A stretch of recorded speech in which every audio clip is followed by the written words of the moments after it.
that have come out of this pandemic. I do. And I think one of the major good things that's come out of it is how we've embraced new technology. Isn't it? Because it's just unbelievable. Who knew what Zoom was 2 years ago? None of us. Like last week, I had to do a speed awareness course online. Now, you should be doing that on something called Zoom, but that's the world we're in now. It's the world we're in. I've got a phone that can recognise my face. That already makes it better than my nan. Come on! I embrace new technology. I do. Because could you imagine if this pandemic had happened like 30 years ago? No internet, no Zoom, no Pornhub. I don't know why I looked at you, sir, but I did. Because I think we've forgotten, here in 2021, we've forgotten what really being bored feels like. Like proper bored. My friend's little boy said the other day he gets bored waiting for an app to load. Fuck off, mate. That is not boredom, is it? I'm talking Sunday afternoon in the 80s. That was boredom. When it was raining, you'd read every book in the house. I grew up in Maidstone. That's a Mills and Boon and an Argos catalogue. Your mum's watching something black and white on the only telly in the house, so you listen to your Walkman for a bit, but the batteries are dying, so Madonna's Like a Virgin sounds like Barry White singing it. You can't go and buy more batteries, can you? You can't, because all the shops are shut. And I mean, all the shops are shut, even the petrol stations are shut, and then when you think your day can't get any more tedious, your dad would go, get in the car, everyone, we're going to go and visit someone. That's what we do, isn't it? On a Sunday afternoon in the 80s, we would visit people for no reason other than to ruin their day. Do you know what? Young people don't believe this when you tell them. We never told them we were coming. Could you imagine doing that to someone today? They'd be livid, wouldn't they? We used to spend every Sunday with people wishing that they'd hoovered and we'd fuck off, didn't we? I'm right, aren't I? The only people who phoned ahead in the 1980s were the IRA. Fact.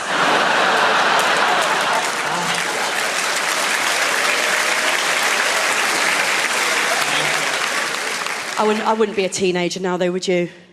I wouldn't be a teenager now. When I think of the things I did when I was a teenager, the thought of that being on the internet forever, it makes me feel physically sick. It does. The way they have to communicate with each other is something I just can't understand. You know, sexting. I couldn't write a sext. I don't know what to put in a birthday card. When I was a teenager, if I wanted to leave a sexy message for a boy, I'd have to ring his landline and leave a message with his mum. You're into what, dear? All over your what? Different times, isn't it? Different times. There was a boy I fancied at school. I couldn't text him to write him a note, stick it in his school bag. And I'd make him a mixtape. Write him a poem. That's all we had, didn't we? I genuinely think a 14-year-old girl today, she would be more freaked out if you sent her a poem than if you sent her a picture of your knob. Poem would freak her out more. She'd be with her friends going, I mean, it was like a song, but it wasn't a song. And there was no cock in it. Not even a bollock, no. Different times, you know. Different. Apparently, young people today, they are most likely now to have their very first sexual experience online. By FaceTime or Skype. They're not even in the same room. You've got one teenager in this house on their phone and the other teenager in this house on their phone, and that's how they're having their first sexual experience. And I just think, do you know what? Getting fingered behind a caravan at a fairground is not ideal. But at least I was getting some fresh air.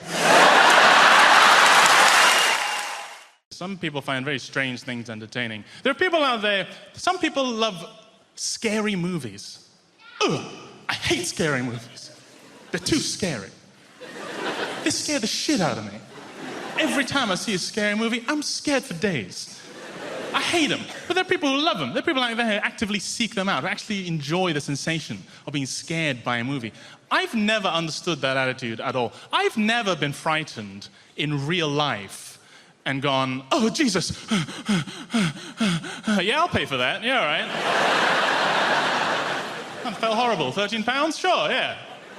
Let's go now. Ridiculous. My friend's like this, right? My friend Jason loves scary movies. Jason can't get enough of scary movies. Absolutely loves scary movies, Jason. Jason is black, which I only mention because you imagined him white, and he isn't.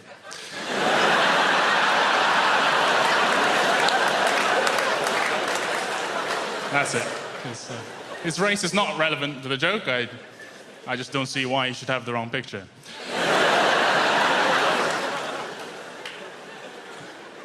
But Jason loves scary movies, and he's always trying to get me to go see him with him, go to the cinema and see scary movies with him. I'm like, Jason, I don't want to pay money to feel worse. That's an illogical exchange. That's a bad transaction, Jace. I don't want to do that. I was thinking about it. It's such a first world privilege. Don't you think? To enjoy scary movies. What a first world Western privilege. I mean, how comfortable is your life that you have to go out and buy a ticket just to know what it's like to feel under threat? You know, no one in the Democratic Republic of Congo saw The Grudge, you know? They don't need that shit. They got real life stuff to deal with. I guess it's a masochism, right, to enjoy a scary movie. A masochism to derive a pleasure from a pain. And I understand masochism, I have to say I do, because I love spicy food. I love spicy food. It hurts me, I'm a little Asian god, but I love it. And if you think about it, spicy foods are actually a lot like scary movies, you know? If it's good, you feel alive. If it's really good, you shit yourself. What else about me? I'm 26. I'm 20 goddamn 6.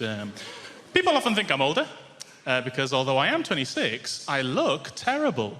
I look gross and old, I guess. Mothers, lock up yourselves. Old Wang's on the prowl. He gonna get you. I'm a bit fat, I suppose. I don't look great. I'm a bit fat. I don't struggle with my weight. People my shape and size often say they struggle with their weight. They're always very sad. Oh, I struggle with my weight. Oh. I don't struggle with my weight. Struggle implies that I fought back at some point. I didn't. I helped. I was very much an accomplice to my weight. I was no barrier of entry to my weight. My weight knocked at the door and said, "Can I come in?" And I said, "Can I keep playing video games and touching myself?" And my weight said, "Yeah." "Oh, come in!" "Take off your shoes, though. Chinese house."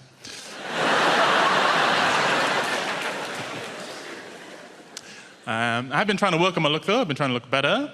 I'm trying to work on my look. I think it's important for all of us to have a distinct look that we like and to accomplish it as best we can. And so I have settled on the look of Cambodian dictator.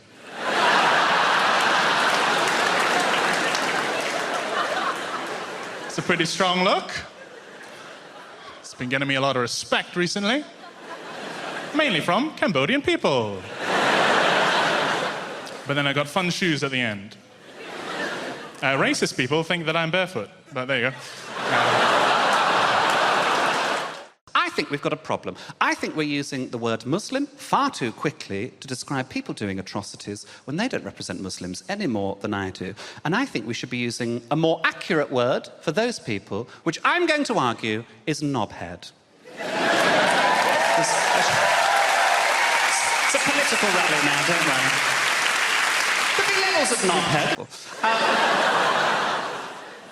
No, I don't have a problem with Muslims in Birmingham at all. Happy to have them. I think they add to our city and to our culture. I think the big problem we have in Birmingham, it's happening around the country, actually. We have a lot of artisan coffee shops.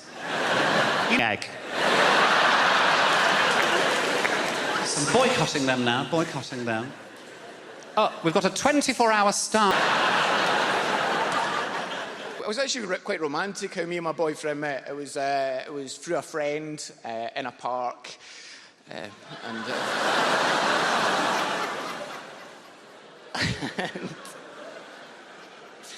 it wasn't on Grindr though, because that's usually how. Because like straight people, you've got Tinder, and Grindr is like Tinder, except it tells you how far gay people are away from you in feet.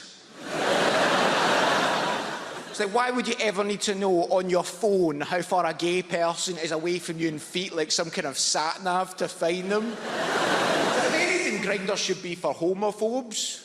If you're terrified of gay people, that's a handy application to have on your phone. Just walking down the road going, "Oh, Jesus, I'm not going that way now. Oh my God, I'm surrounded." How'd you get out of this church?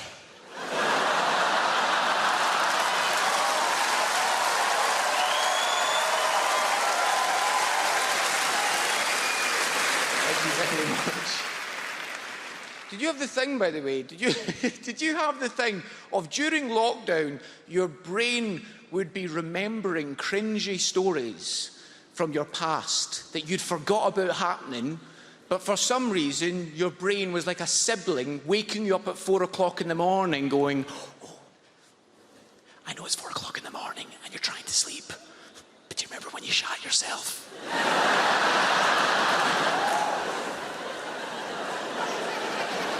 I'll be back in an hour with another one. Because some of the date stories I was remembering, I was like, oh no, that was horrendous. I can't believe I did that. Because on dates, I would get so nervous that I would do stupid voices to try and make them laugh, which is cute, but not sexy in the slightest. Nobody's ever gone, I didn't find him attractive. And I thought, no, I'm not going to go back to his. But then he did Kermit the Frog, and immediately I was turned on. You want to come back to my house with Kermit? It'd be really hot. And on a date, a guy told me he was a massive Lord of the Rings fan. And when he told me that, I thought, I'll save Gollum for dessert. That have come out of this pandemic. I do. And I think one of the major good things that's come out of it is how we've embraced new technology. Isn't it? Because it's just unbelievable. Who knew what Zoom was 2 years ago? None of us. Like last week, I had to do a speed awareness course online. Now, you should be doing that on something called Zoom, but that's the world we're in now. It's the world we're in. I've got a phone that can recognise my face. That already makes it better than my nan. Come on! I embrace new technology. I do, because could you imagine if this pandemic had happened like 30 years ago? No internet, no Zoom, no Pornhub. I don't know why I looked at you, sir, but I did. I think we've forgotten, here in 2021, we've forgotten what really being bored feels like. Like proper bored. My friend's little boy said the other day he gets bored waiting for an app to load. Fuck off, mate. That is not boredom, is it? I'm talking Sunday afternoon in the 80s. That was boredom. When it was raining, you'd read every book in the house. I grew up in Maidstone. That's a Mills and Boon and an Argos catalogue. Your mum's watching something black and white on the only telly in the house, so you listen to your Walkman for a bit, but the batteries are dying, so Madonna's Like a Virgin sounds like Barry White singing it. You can't go and buy more batteries, can you? You can't, because all the shops are shut. And I mean, all the shops are shut, even the petrol stations are shut, and then when you think your day can't get any more tedious, your dad would go, get in the car, everyone, we're going to go and visit someone. That's what we do, isn't it? On a Sunday afternoon in the 80s, we would visit people for no reason other than to ruin their day. Do you know what? Young people don't believe this when you tell them. We never told them we were coming. Could you imagine doing that to someone today? They'd be livid, wouldn't they? We used to spend every Sunday with people wishing that they'd hoovered and we'd fuck off, didn't we? The only people who phoned ahead in the 1980s were the IRA. Fact.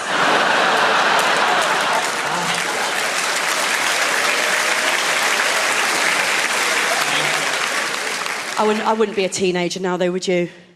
I wouldn't be a teenager now. When I think of the things I did when I was a teenager, the thought of that being on the internet forever, it makes me feel physically sick. It does. The way they have to communicate with each other is something I just can't understand. You know, sexting. I couldn't write a sext. I don't know what to put in a birthday card.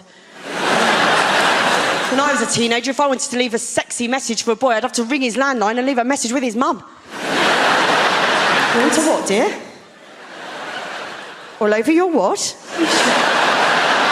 Different times, isn't it? Different times. There was a boy I fancied at school. I couldn't text him to write him a note, stick it in his school bag. And I'd make him a mixtape. Write him a poem. That's all we had, didn't we? I genuinely think a 14-year-old girl today, she would be more freaked out if you sent her a poem than if you sent her a picture of your knob. Poem would freak her out more. She'd be with her friends going, I mean, it was like a song, but it wasn't a song. And there was no cock in it. Not even a bollock. No. Different times, you know. Apparently, young people today, they are most likely now to have their very first sexual experience online. By FaceTime or Skype. They're not even in the same room. You've got one teenager in this house on their phone and the other teenager in this house on their phone, and that's how they're having their first sexual experience. And I just think, do you know what? Getting fingered behind a caravan at a fairground was not ideal. But at least I was getting some fresh air.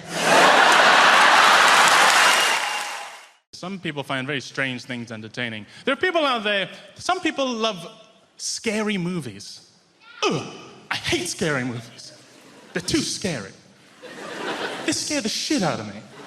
Every time I see a scary movie, I'm scared for days. I hate them, but there are people who love them. There are people out there who actively seek them out, who actually enjoy the sensation of being scared by a movie. I've never understood that attitude at all. I've never been frightened in real life and gone, oh, Jesus.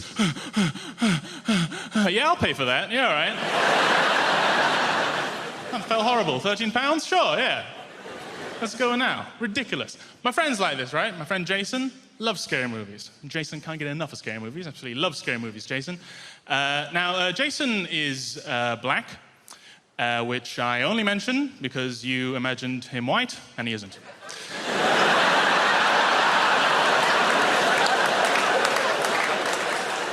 That's it. His race is not relevant to the joke. I just don't see why he should have the wrong picture.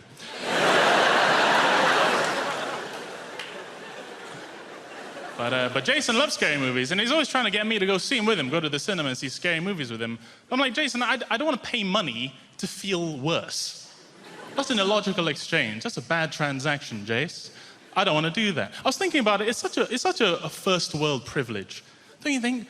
To enjoy scary movies. What a first world Western privilege. I mean, how comfortable is your life that you have to go out and buy a ticket just to know what it's like to feel under threat? You know, no one in the Democratic Republic of Congo saw The Grudge, you know? They don't need that shit. They got real life stuff to deal with.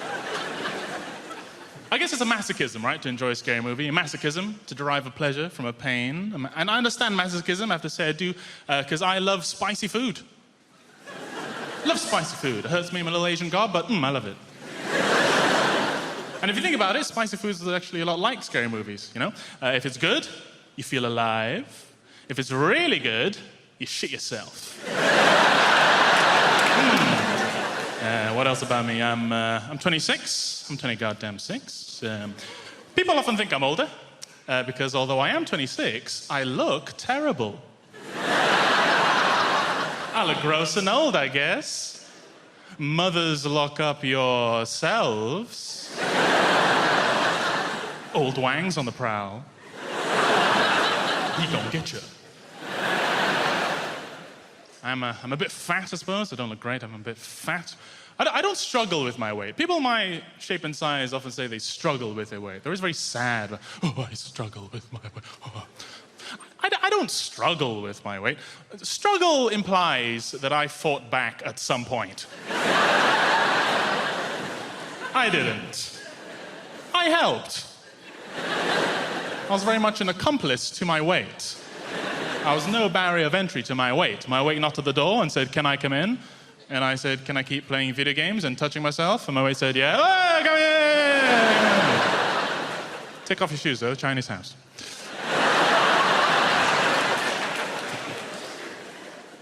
I've been trying to work on my look, though. I've been trying to look better. I've been trying to work on my look. I think it's important for all of us to have a distinct look that we like and to accomplish it as best we can. And so I have settled on the look of Cambodian dictator.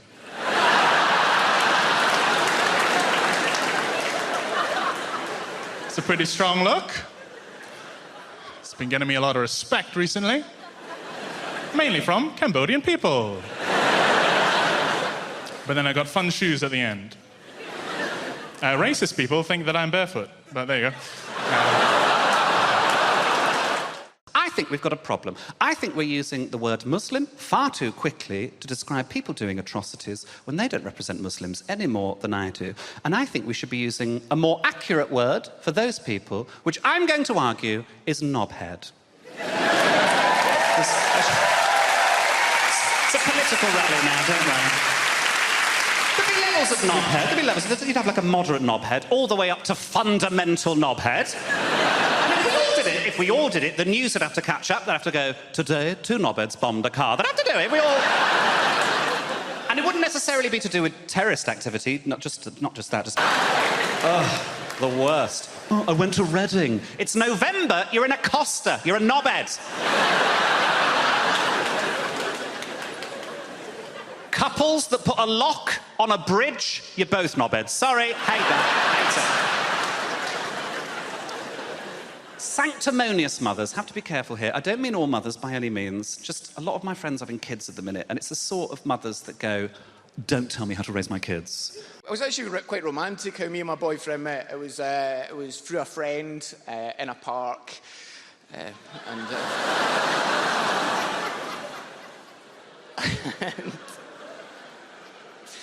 And it wasn't on Grindr though, because that's usually how. Because like a little straight people, you've got Tinder, and Grindr is like Tinder, except it tells you how far gay people are away from you in feet. It's like, why would you ever need to know on your phone how far a gay person is away from you in feet, like some kind of sat-nav to find them? If anything, Grindr should be for homophobes. If you're terrified of gay people, that's a handy application to have on your phone. Just walking down the road going, oh, Jesus, I'm not going that way now. Oh, my God, I'm surrounded. How'd you get out of this church?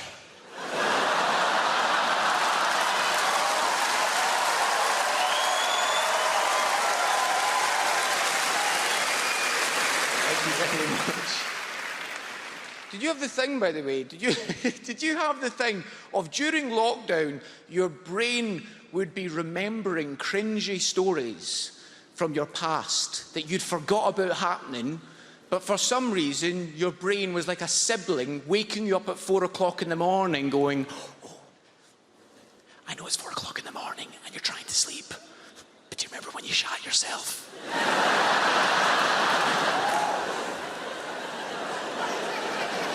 I'll be back in an hour with another one.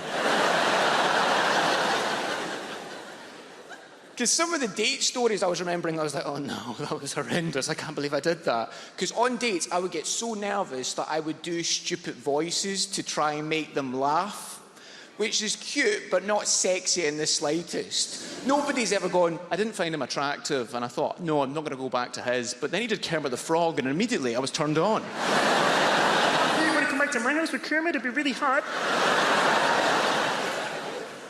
And on a date, a guy told me he was a massive Lord of the Rings fan. And when he told me that, I thought, I'll save Gollum for dessert. And when he said to me, Larry, I've got to go and get my taxi, it took me by surprise.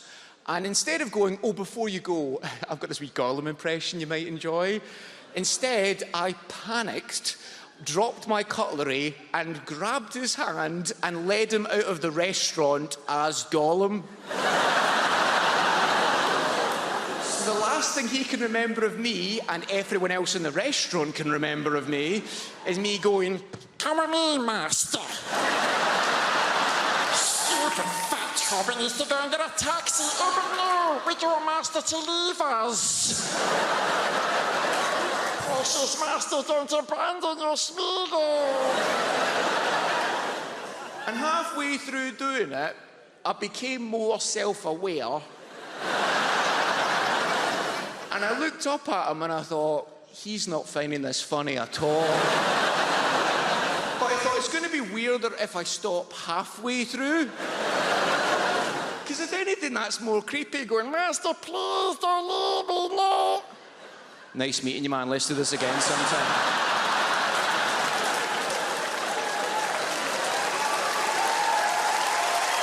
Thank you so much.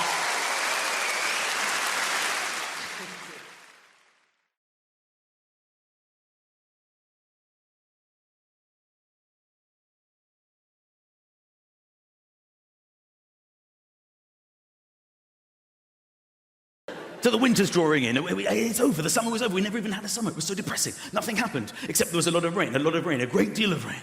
More rain ever since records began. Yes. Not that we have any idea what that means. There was this strange period in history with no records at all. People would leave their homes and go, it feels slightly different to yesterday. Is anybody writing this down? And then after a period of time, somebody said, enough's enough, I will write this down. I would like to announce that records have begun. That first day must have been quite a record-breaking day, don't you think? It's the hottest, wettest, windiest day since records began! This morning, I've only just started. I think about the wind as well on the weather. Who cares about the wind? Could it be a stiff northeasterly breeze? I'm not sailing to work. I don't give a shit. People see that and go, I'll leave slightly later with the tailwind. I'll be there in half the time. Woo! Then the clocks are going to change. Nobody knows when the clocks are going to change. They change on a Saturday night. Nobody knows it's going to happen.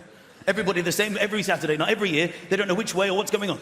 You only find out about it late on Saturday night. You overhear somebody, excuse me, what was that? The clocks, they've changed. When? Tonight? Oh! Darling, the clocks, which way? Which way? They go back. Is that the good one? Is that the good one? How many years do we need to be alive before we know when they change and which way? An extra hour! Woohoo! The only thing we can look forward to, ladies and gentlemen, in this winter is snow. It's the only thing that gets us through, because the weather's terrible, but snow is the holy grail. Nothing beats snow. And normally, we get one day of snow, and you've got to hope that it snows overnight, so you can be snowed in. Earlier this year, it snowed in the middle of the day. You don't want that. I was waiting for my bus, and where I live, there's no tube. You have to wait for the bus. The buses actually originate there. The bus is already there. So it's even more frustrating. I'm waiting for the driver. We've got everything we need.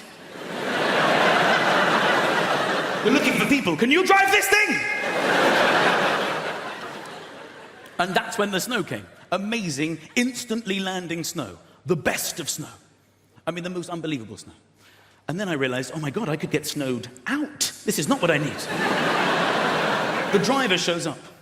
And he says, ladies and gentlemen, I regret to inform you, due to the chaos on the roads, it's been snowing 8 seconds at this point. We're cancelling the bus. There will be no running of this service. And we're like, well, hang on a minute. We bought our tickets. What are we going to do? How are we supposed to get home? There's no way to get home. What are we going to do? And he said, don't shout at me. I actually live at the other end of this bus route. I take this bus home, and then I'm relieved by another driver. And we're like, this is a very interesting development. How are you going to get home? So there's only one thing to do. Walk. It's the only way we can get home. It's the only way at all. I'm like, fine, okay. So we walked the bus route, led by the driver.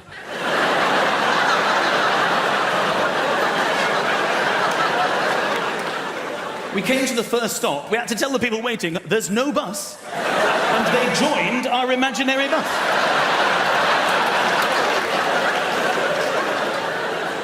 It was getting bigger and bigger. I looked behind us, I could see the next imaginary bus. Not a bus, just people walking. And it was catching up fast, because no one to pick up from the stops. And the driver saw this as well, and he turned around. He said, when we get to the next stop, don't tell them anything. Keep walking, they can get on the next one. I thought it was one of the funniest things that ever happened to me. I said to the woman walking next to me, I said, this is hilarious. We're on an imaginary bus. There's a driver. There are old people walking. This is funny, right? And I thought we were on the same wavelength, but now I remember I was doing most of the talking, because she said, I'd love to chat, but this is my stop. And before I knew it, I was surrounded by area boys. These are the local gangsters in Lagos. Give me your camera. We will kill you. You cannot film us. Give us the camera. Give us the camera. And I was like, guy, oi!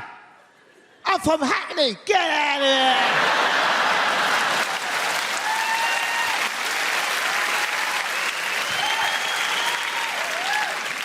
That's right. Don't mess with me.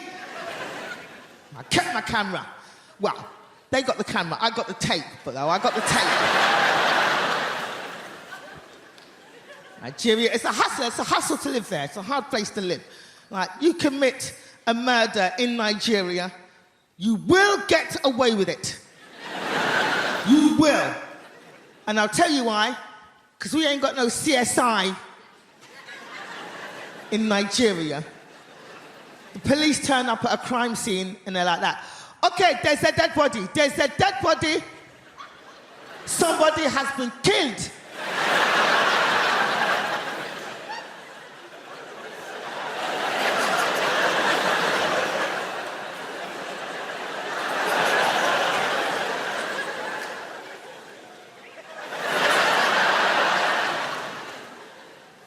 Did you do it?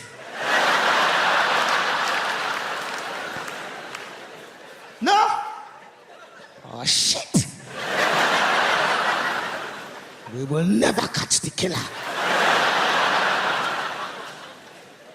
But it's not Nigeria, it's not just Nigeria. I've been all over the world, I've experienced different things, you know. I went to the Caribbean, went to Jamaica. Any Jamaicans in? I went to Jamaica, I was over there. And I was over there with my friend, and my friend's great-grandfather died while we were there. And we went to the funeral home to pick up the body. And as I said, it's a hustle to live out there. There was a guy outside the funeral home trying to sell us stuff as we went in. He came up to us like that. Psst, psst, come here, come here, come here. You want to buy a cheaper coffin? Go inside, get the body, bring it in the alley out the back. I'll meet you on the other side. That wasn't the worst of it, people. That wasn't the worst of it. We went in to pick up the body, and none of the bodies were labelled. I will repeat that. None of the bodies were labelled. We're like that. We're here to pick up Mr. Spencer. And the guy was like that. Right, Mr. Spencer. Mr. Spencer. Which one looks like a Mr. Spencer? You're going to have to look yourself. Come and have a look yourself. Come. Open the coffin. Is that Mr. Spencer? That's not Mr. Spencer? No? All right, then come. What about this one? Is this one Mr. Spencer? Look inside, man. I know it doesn't have any face, but do you recognize the flip flap? No, that's not Mr. Spencer. All right, come. What about this one? Look inside, man. Look inside. Is that Mr. Spencer? That's not. What are you crying for? That's not Mr. Spencer. What are you crying for? Is that Mr. Spencer? No. Is that Mr. Spencer? No. Is that Mr. Spencer? No. What about this one? No. What about this one? No. Well, after about 20 bodies like that, forget it. Give me that one.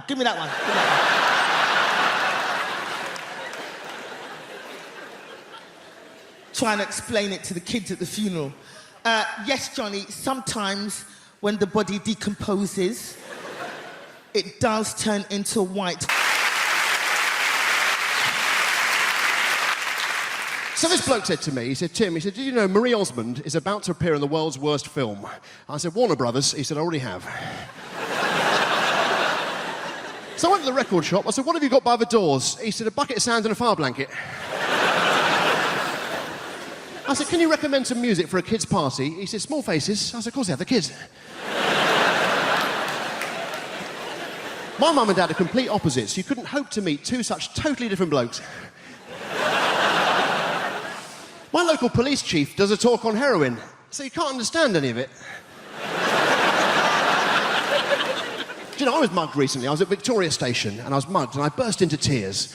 And a policeman came up to me. He said, I'm fining you £10. I said, for crying out loud. He said, yes. So I could go to court on a drink driving charge. He said, is it the Old Bailey? I said, no, Harvard's Bristol Cream. He said, why don't you drink non-alcoholic wine? I said, Schlur. He said, why don't you drink alcoholic wine? Tequila, schnapps, sambuca. I'm calling the shots. So I went to Alcoholics Anonymous. I said, I can't stop gambling. He said, you want Gamblers Anonymous? I said, you're probably right, I'm so drunk, I know where I am. I saw this sign, it said hairdressing for men. I walked in, there was a rabbit trying on clothes, and all these blokes going, yeah, very nice.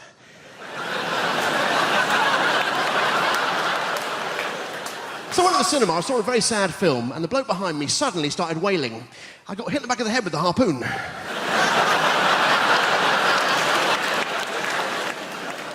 But you know, I love reading. At the moment, I'm reading My Life by Bill Clinton, which freaked me out because I didn't know he knew anything about my life. And this bloke said to me, he said, I've got bubonic plague. I said, don't give me that. Ladies and gentlemen, I'll leave you with this. Well, I didn't bring it with me. Today I had dinner with my boss and his wife, and it was a complete disaster. My boss's wife said to me, she said, Tim, how many potatoes would you like? I said, I'll just have one. She says, all right, you don't have to be polite. I said, all right then, I'll just have one, you stupid cow. Thank you very much, good night, God bless. We need to bring back a sense of consequences for for our actions. In this world, there are no more consequences for actions, yeah? And what I'm talking about, if there's no consequences in this life, what we need to do is bring back to Britain a simple sense of hell.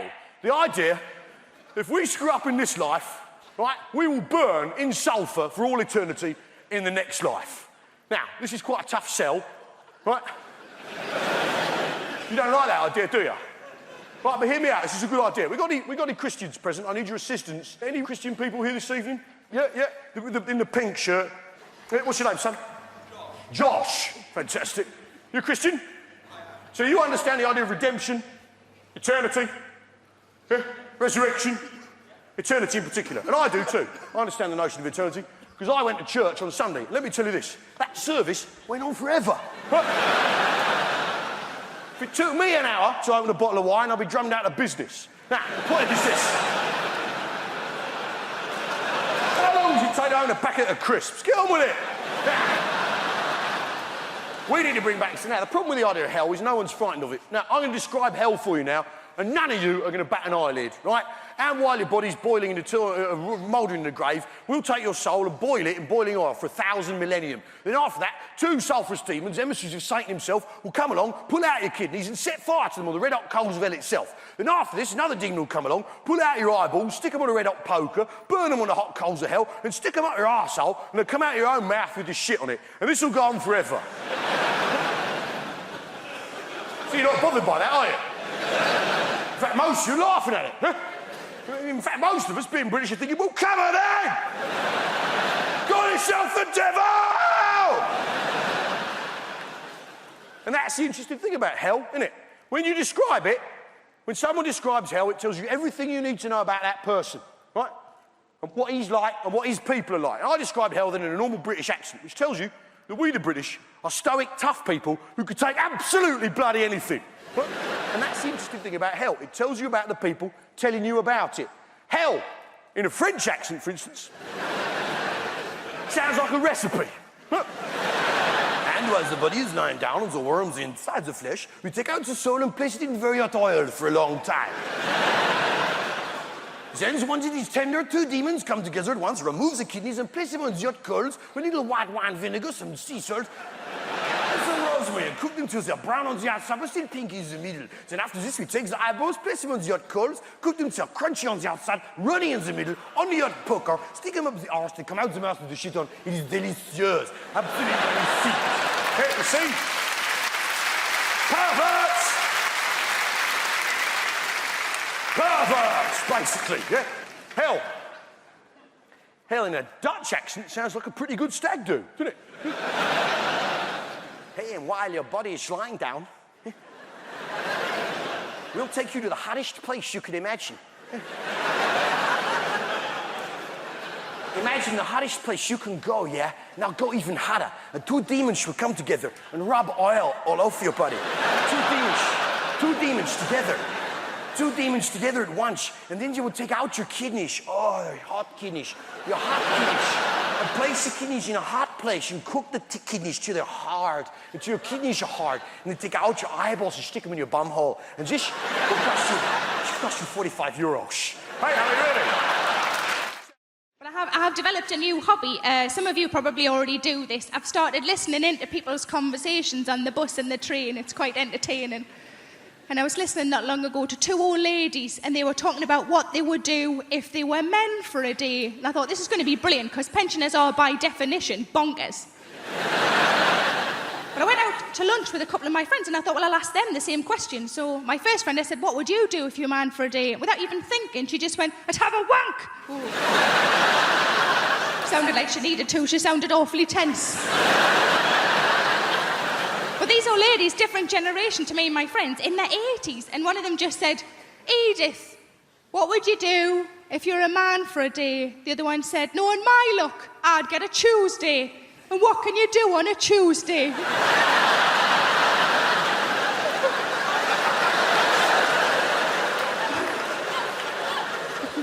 My second friend, I said, what would you do if you're a man for a day? She just said, I just do everything. And I thought she meant like in a sexual way. And I said, is that what you mean? Like you just do everything? And I said, is that what you mean? She went, no, just all the little jobs round the house. But I've I've been trying to go on a diet. I'm not really very successful. But I find that whenever I go shopping and I can't get into things, you know, when you try clothes on and you're the size you weren't expecting to be, I just come home and I put on a song, and the song is Big Girls Don't Cry. You know the song? There's a couple of versions of it. Big girls don't cry. Such a load of rubbish, that, isn't it? Big girls don't cry. Yeah, they do. Cry because they're fat, cry because they can't get a boyfriend, and they cry because there's no trifle left. But I was on holiday in Spain last year, and I'm bragging, I know, and outside the hotel was a lovely pool, and I wanted to go in the pool, of course I did, but I'm not overly confident with my figure in a swimming costume, and I was watching the women who were walking in the pool, and these were like tiny, you know, these wafer-thin, tiny women. And I thought, I'm not going to walk in with one of them. If I walk in with one of them, people are going to think I've bloody eaten one. And I wouldn't anyway, because there's no meat on them. So what I decided to do instead is just to walk in with the children, because kids are all really fat these days. If I walk in the same time as a 9-year-old boy who's got bigger tits than me, nobody's looking at me anymore. But like I say, I don't have kids, and most of my friends don't have kids, but I think if you ask any woman who doesn't have kids what would worry them about having kids would always be childbirth. It's quite a reasonable thing to worry about childbirth. From what I understand, it changes you downstairs, doesn't it? It changes you downstairs. I quite like my downstairs the way it is, thanks very much. Certainly don't want a bloody extension. But it's bound to change though, isn't it? Because you're forcing a person out. That's what you're doing. You're forcing a person out. I've never forced a person out. I forced a couple in.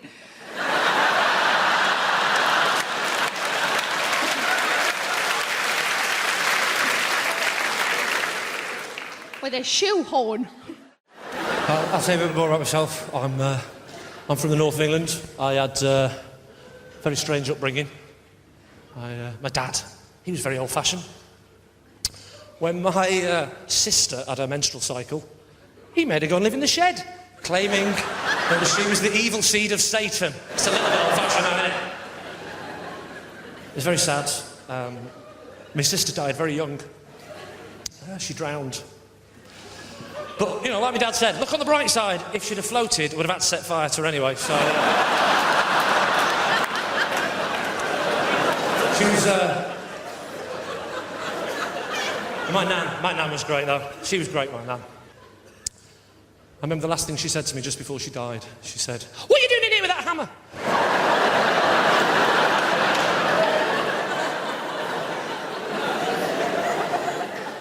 Do you ever do that thing when you're a kid where you try and slip in swear words in front of your nan to try and impress your mate? How many swear words can we fit in without nan not noticing? I'll go first. Anyone for coffee, nan? Anyone for coffee? Is it half a cup? Fuck up! Fuck up, is it? What time is it? 10 past 2. 10 past 2? Do you expect me to believe that? It's jolly well possible. Anyone for coffee? The last time we tried it, we were in a Chinese restaurant. We went, "Oh, nan, there's no fork and knife. What are we going to do?" "There's no fork and knife, nan. There's no fork and knife. What are we going to do, nan?" She went, "I don't know. I'll probably try and have to use the fork and chopsticks, you patronising pair of little..." That's her attitude. If you can't beat them, what's the point in having kids?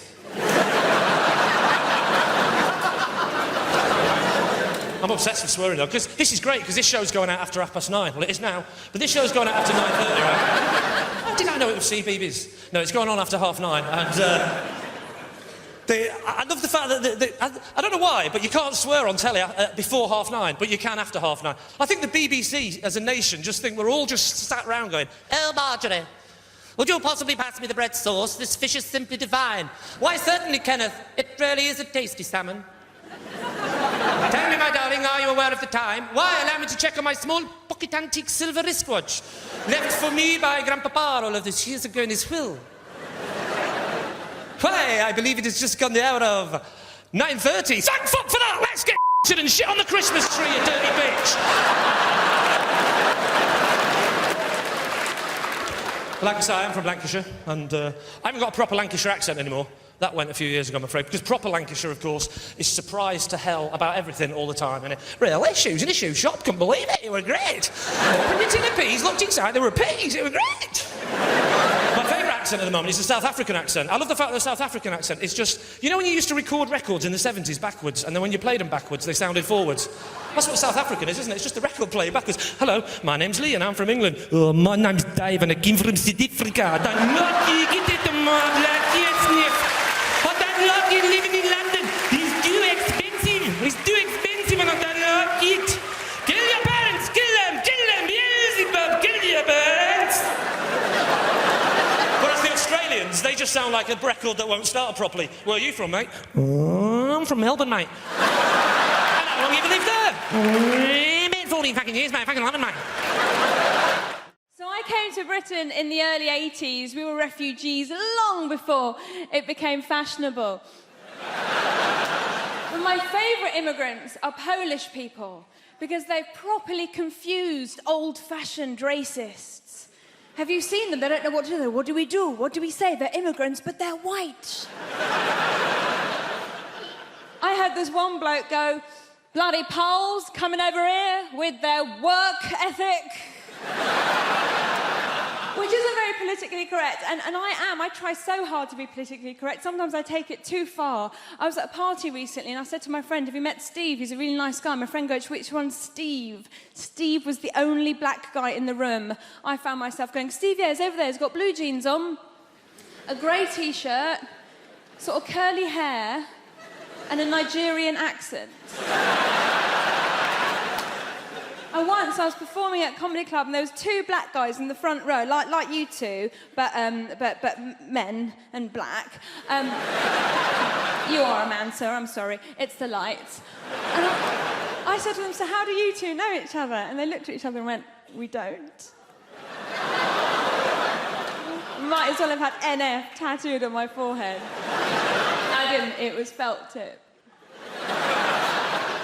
I like friendly. A little bit of friendly racism is nice. When I was a little girl, I used to always go to my friend Katie's house, and every time her dad opened the door, he'd go, hello, Shappy, been on holiday?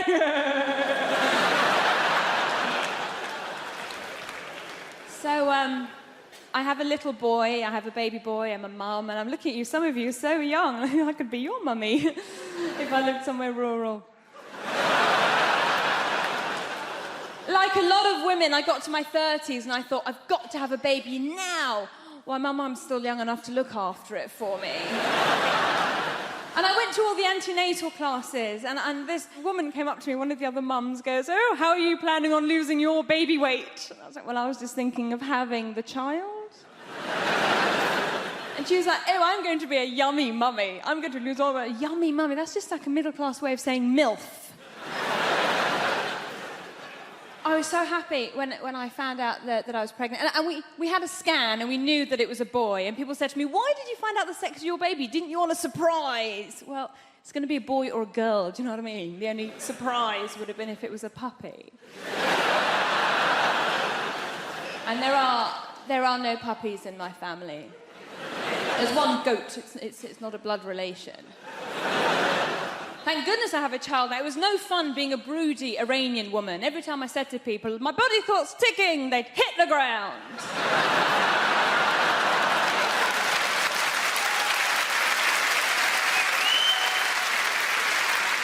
So with all that going on, when I did find out I was pregnant, I was so delighted. I thought, I am going to fill this child's life up with love and hope and understanding. My husband's reaction was slightly different. He walked around going, woohoo! My soldiers worked! It's over! It's not his. Oh, the fuss he made when he found out I was cheating on him. Only child. Can't share. My husband's English, he's from Nottingham, and a lot of people ask me if my husband's Iranian. And I go, well, he's not, he's English, but he's planning to convert. His family are absolutely lovely, and when they first met me, they kept going, oh, Shappy's so exotic, she's so exotic, which means foreign, but not in a way that we hate. Are there any Welsh people out there? Tell them! Tell them how good it is now! Oh, it's not shit anymore! We spent millions, so it's not shit for you, that's the whole... Welsh people, where are you from? Fair enough, it's shit. Yeah, quite right. Yeah. I'm trying to explain that the place has improved and you lob Swansea in just to... Lucky Swansea's still a desperate dump, isn't it? Let's face it. Devoid of any hope whatsoever, Swansea. Have you been? There's a sign on the way in that says, kill our children, not your speed, isn't there?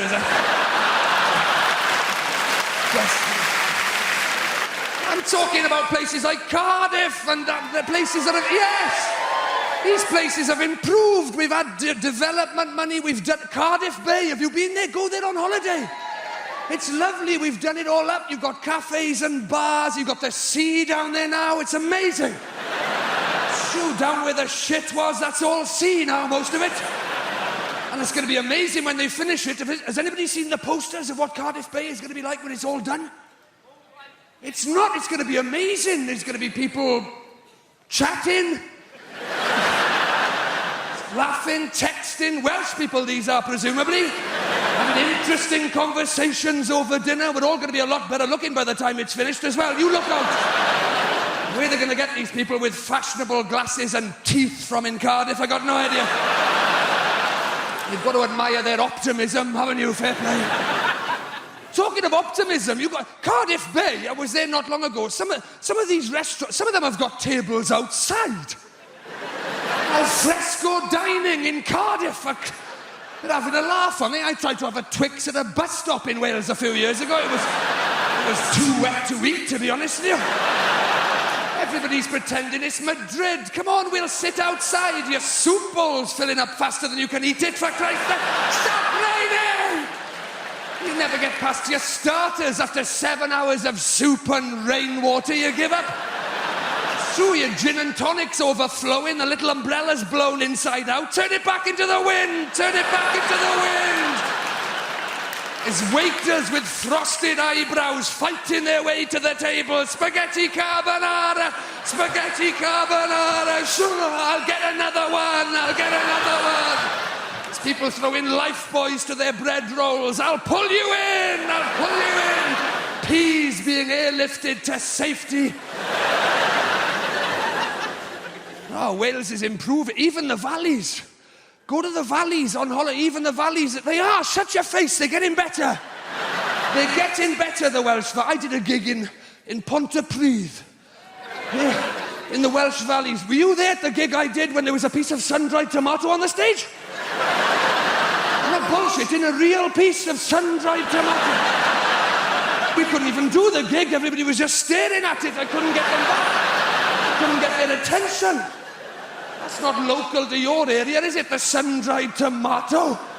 Hey, there was a pile-up in the valleys a few years ago because somebody mentioned satsumas. Did you read about that? Somebody's trod in that, haven't they? That's what's happened. Do you live here now, madam? Do you live here? Are you from the valleys? My boyfriend is from the valleys. Your boyfriend? It was probably him that trod in the sun-dried tomato and dragged it all the way back. That's what he probably stepped in the sun-dried tomato in London and took it all the way back to the... He must have been shitting himself on the way back. They'll kill you for that in Pontypridd, won't they? Get it off me! They're gonna kill me! They're gonna kill me! Ditch the shoe! Ditch the shoe! My girlfriend said to me, "Have you been having sex behind my back?" I said, "Who the fucking hell do you think it was?" And another thing, it wouldn't kill you to look round once in a while, check how I'm doing. Well, I'm Jimmy Carr, and we've got Alan Carr on the show later on. How about that?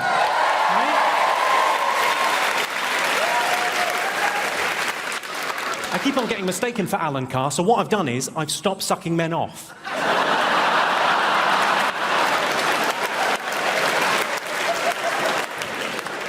Don't get the wrong idea. You know, I'm a very gay-friendly act. I was asked last year to judge Mr. Gay UK. I said, no problem at all. He's against nature and against God, and he's going to hell. Right, who have we got in the audience this evening? We've got Nikki Hamilton-Jones is in. Hello. I've seen your show. Yours is the one where you get ladies naked and then they cry. We've all been there. For me, that's a very successful Friday night out. Have we got James Morrison? Is James Morrison in the house? Where's he? Come Can't believe it. Hello, James. How are you? An amazing musician, especially if you find James Blunt a bit rocky.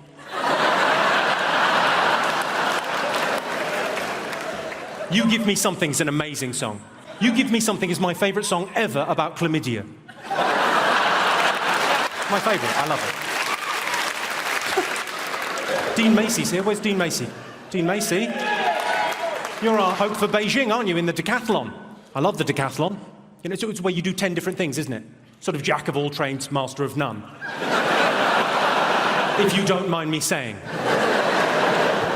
The 2012 Olympics is going to cost £8 billion, which is, you know, a lot of money. It's probably going to bankrupt London, but you can't put a price on 2 bronze medals in cycling.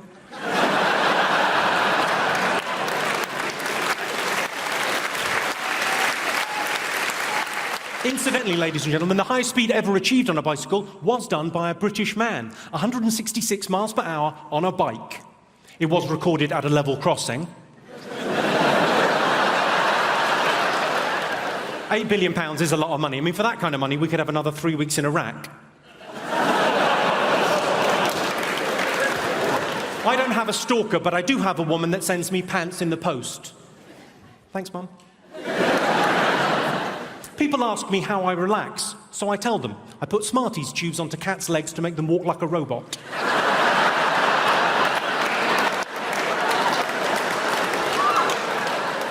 If I'm really stressed, I make them go down the stairs. It's adorable, they look so confused. I realise some of you will be worried about the cat. Don't worry about the cat. If it's hurt, if it breaks its leg, it's already got a splint on. I should warn you, don't kick off this evening. I'm middle class, but I'm hard. Al dente, you might say. If you got the al dente reference, you're middle class too. Well done. I've got quite a posh voice, though. Would you agree with that, Hammersmith? It's quite a posh voice, but we've all got a phone voice. Mine's quite breathy. I quite like those phone sex lines. I like them because they're the only place in the world where premature ejaculation is an advantage. I once came in under 75 pence. You know, when you're in love with somebody, you rarely see them at work. You rarely see them doing the thing that they do and you can't. It's extremely attractive. Go follow your partner someday to work. If they're having an affair, it'll be a hideous conclusion. But just watch them doing the thing. It's really cool, because you can't do it, they can. You're going, I fucking look, you're fantastic, you're glorious. Particularly when they're saving a life. Jesus, you're there going, oh, you're beautiful, I love you, and you're making me look good right now. Yeah, she's my girlfriend, look at her, she's glorious. She's saving her life, trophy bird, right? I had to be peeled off the doctor the day of the mini-stroke. Seriously, she was underneath me going, that's very flattering, but could I deal with the situation first, right? And I was behind her going, no, she'll be unconscious for a while, yes. Apologise, she's actually in the room tonight. Sorry about that. But it is nothing more attractive than seeing the person. I mean, the doctor here, have you a partner there with you? Have you a boyfriend or a husband with you? Yeah, he's a teacher. He's a teacher, so he's not in the medical trade. My teacher friend, isn't it sexy? Have you seen her ever deal with an emergency, have you? Not yet. Not yet, he said loudly. Get her to run over one of these feckers on the way home tonight. Dude, it's extremely attractive, but the one bad thing is you're very clannish people, the doctors. They have a tendency to hang around together in little groups, right? Okay. My teacher friend, do you have to go to loads of social events where it's just you and doctor? Does that happen to you, my friend? Does it? I hate it. Yeah, I know, it's a nightmare. I hate it, he said. I am articulating your pain, my friend. He hates it, ladies and gentlemen, because there's times I've been at dinner parties and it's doctor, and I'm the only feckin' muggles in the room, right? And they don't know half as much as you give them credit for. My friend, if you're ever at another dinner party and it's all doctors, feck with their heads. It's remarkably easy to do. If you're ever out with a load of doctors and they're going, well, today I performed a conductectomy. You just go, yeah, but what are hiccups exactly?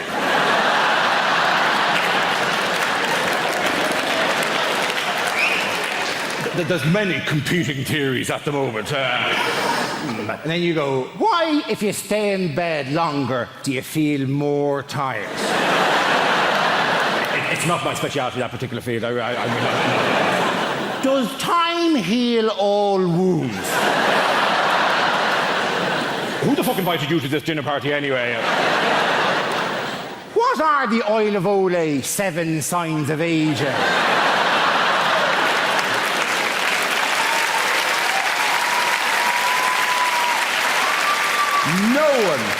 No one actually knows what the Oil of Olay 7 signs of aging are, right? Apparently they start with little lines around the eyes and finish with a woman sitting on a stairs with a bottle of gin going, I gave him the best years of my life! And it takes a feckin' hell of a cream to get rid of that, let me tell you. Doctor, one final question. Doctor at the back there, my surgeon friend, liver and pancreas, answer me this. What are hiccups exactly? Diaphragmatic irritation. A diaphragmatic irritation. Good woman yourself. Very good. Let the punters at home note, she said diaphragmatic irritation, which is right. I also would have accepted any arrhythmic irritation of the phrenic nerve. Please. I'm not a doctor. I'm just riding one. Okay. I've been doing camp old nonsense in show business for 20 years now, and I've worked with some fascinating people like Postman Pat. I'm sorry to tell you, but the man's a I'm sorry for language. But we did Panto a couple of years ago, and he was constantly upstaging me and pulling focus. In the end, I said, you're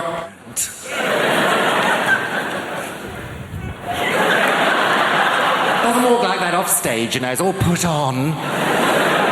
And on the other hand, you know, I've worked with some fascinating people like Dale Winton.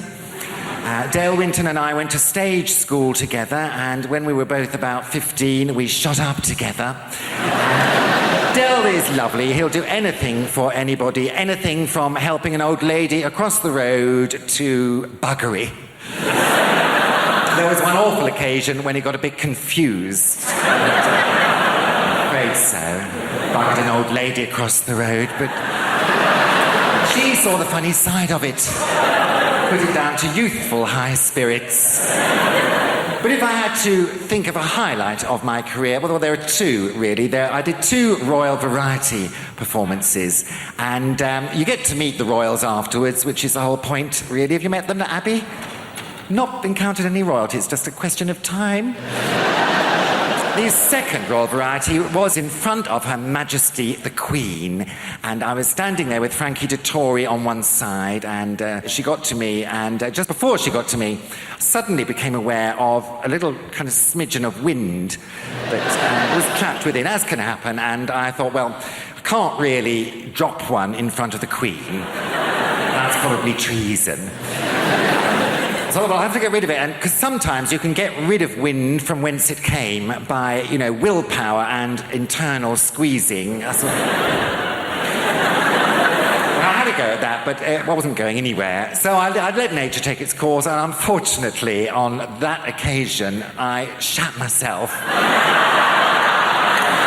Isn't it always the way, though? Just when you're about to meet a monarch. No, it's all right. I mean, I better just explain, because I'm on this special diet, no wheat, no meat, no dairy, no cigarettes, no alcohol, I barely breathe diet. And as a consequence, my stools are not as other people's. They're very, very compact, kind of capsule-type affairs, hardly any bigger than a Nurofen Plus. And fragrant, I might add, generally lavender-scented, sometimes with a hint of juniper. People use them as drawer fresheners. They will be on sale in the foyer as you leave. Make an ideal Christmas gift. And she said to me, oh, very, very good. Were you very nervous? I said, oh, just a tad. And so I thought I'd better get rid of it, and I shook my leg like that, and it shot across the stage. Who should be over there but Dame Shirley Bassey? Well, she's a wise old bird, and she saw it coming and she deflected it. like that. It shot through the air. Who should be over there with her mouth open as usual but Claire Sweeney? I'm afraid... Poor old Claire. She's been talking shit ever since. We're here to talk about relationships. Let's crack straight on with the first slide. Making... Don't laugh at that. That's not meant to be funny, please. Let's not have another Folkestone on our hands, please. Making divorce work. Now, given that it is a rocky ride, an emotional roller coaster, I start off with a joke, ladies and gentlemen, just to loosen us up. Here it is. If you're going to get divorced, you have to be like the man in the toll booth. Why is that, Keith? Well, you have to be willing to accept, this is the joke, change. It's a zinger. When you divorce, there is sweeping change. Changes right across your life in every area. One of the first things to change is the locks. You please don't laugh at that, please. You may come home one day and find that your key no longer fits your wife's lock. Another man's key is fitting your wife's lock. And stop that! Stop it! Stop! I'm stamping on that. Riaz, with a Z, please. Stop it. It's not that sort of a show. Well, I mean, it's not a show, is it? It's a talk. But it's not smutty. So you may come home and find that your key no longer fits the lock. Good. Yes, it can. And it can be very difficult to tell why a relationship is going to go wrong. Why is that? Well, I think it's because at the beginning of any relationship, when two people get together, there's always a sense of what? Hammersmith, at the beginning of a relationship, a sense of... Pardon? Worry. No. Anyone else? At the beginning of a relationship, a sense of... Foreboding. Foreboding is the wrong answer. Lust. No. Uncertainty. There's always a sense of uncertainty. A feeling of will they, won't they? And there's no way of... Please, Hammersmith, take it seriously. We're talking about emotions. A sense of will they, won't they? And there's no... Hammersmith, I will walk off the stage, please. There's no way of predicting when a couple get together whether or not the relationship will work. Will it last a long time? No. Not a chance in hell. Will they stick together? No. Will the marriage endure? Yes. Lee and Leslie. Now, Lee and Leslie are a lesson to us all. They've made a marriage work. So why is it then that when they can make a marriage work, so many others can't? Paul Simon said, there are 50 ways to leave your lover. 1.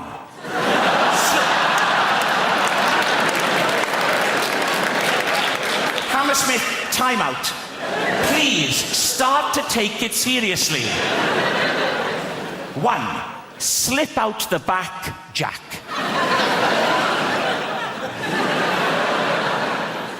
2. Make a new plan, Stan. And 48 others.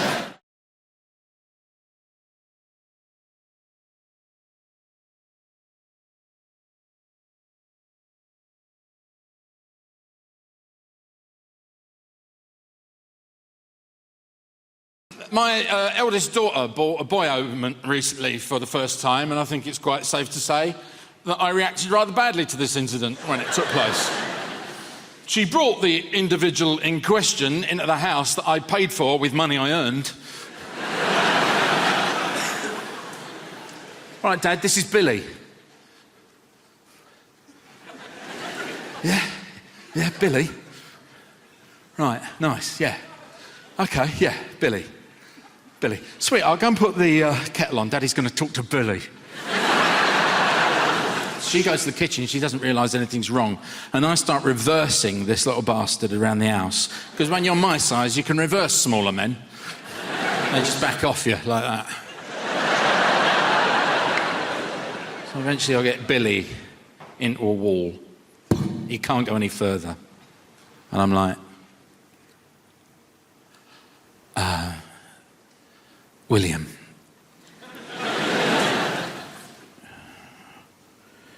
If you as much as touch her, I will cut you. At which point, young Billy started crying. But that is 6-year-olds for you, because they can't really, you know?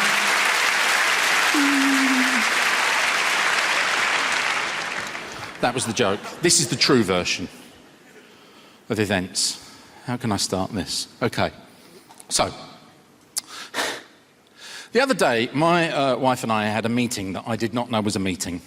I got in, and there was tea, and there was biscuits. And I thought, brilliant. And I sat down, and I'm drinking, oh, Viscounts, I love them. Oh, didn't even take the foil off. Oh, these are, oh, my, love a Viscount. And she goes, yeah, we got to have a chat about Emily. I'm like, yeah, all right, yeah, what's going on? She goes, yeah, she's having a sleepover on Friday. I should have pointed out earlier that this is just after my daughter turned 16. That's a very important number to bear in mind. She said, yeah, Emily's having a sleepover on Friday. I went, all right, do you want me to buy pizzas? No. Because there's only one person coming. Oh, right. Right, shall I just buy one pizza? Stop talking about pizza.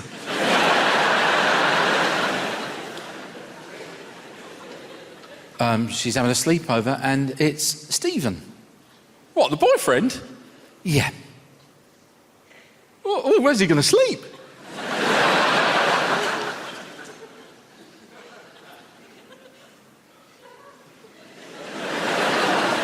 in Emily's room. Where's she going to sleep?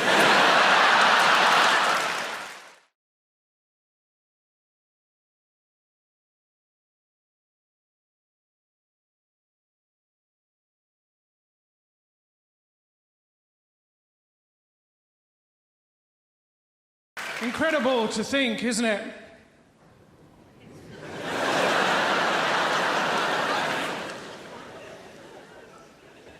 But the Chinese language started off as English in England. Then one person whispered it to another person.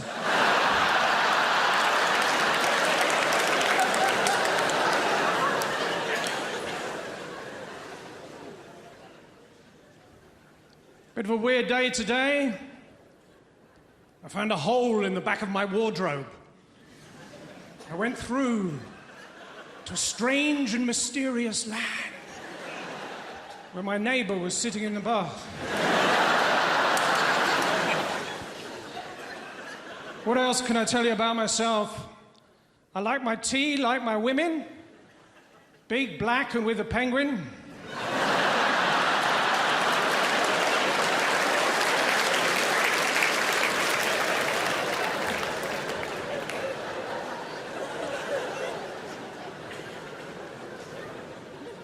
Obviously, I'm Caucasian. Yes, my mum's from a city in Ireland and my dad's Japanese.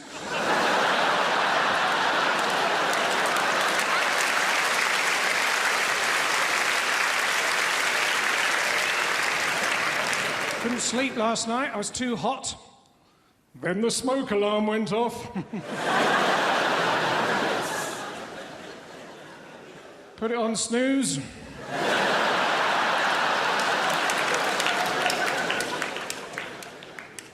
Then the phone went off. Picked it up, a voice said, "Can you speak?" I said, "How did you think this conversation was going to work?" And I recognized the voice of my mother, the very woman who taught me to speak in the first place. She said, "Listen, it's your dad." I said, "That is the worst impression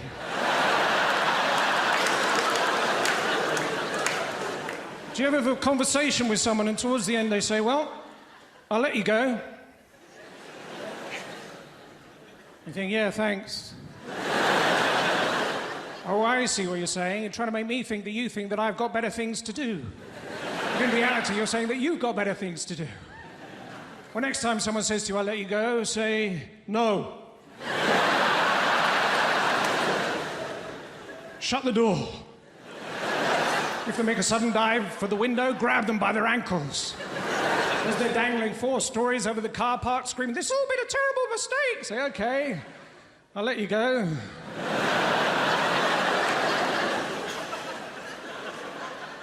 So it turns out, not all horses are Trojan horses. I know that now. That was a messy afternoon. Health and safety, that's a minefield, isn't it? Don't tell them. I used to work in IKEA, selling over 7,000 different items. Give me a number between 1 and 7,000, I'll tell you about it. 8, sorry, out of stock. Well, it's not easy travelling around all the time, being on the road. Oh, no. The AA, RAC, green flag, don't get me started.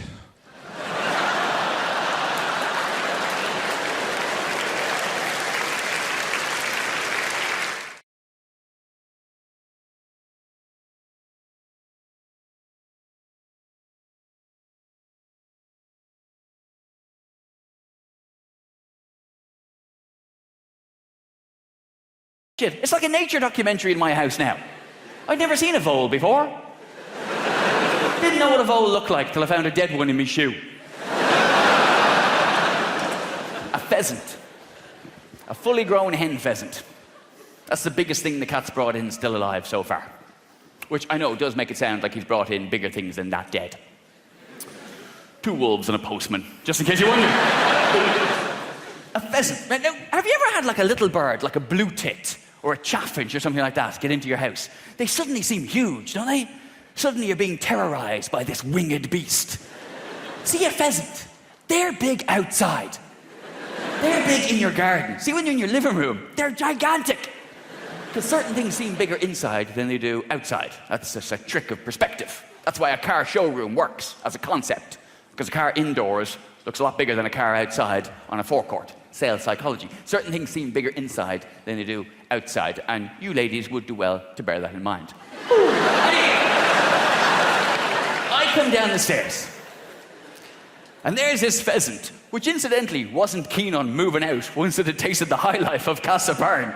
I don't know if he'd said to the pheasant, honestly, just show them your arse now and again, they'll feed you. They're idiots, come on.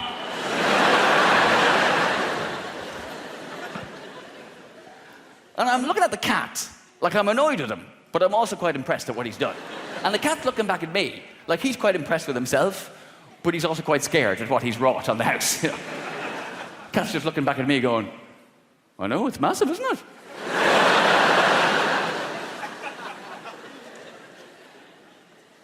I'll be honest with you, I thought it was big when it was outside, but...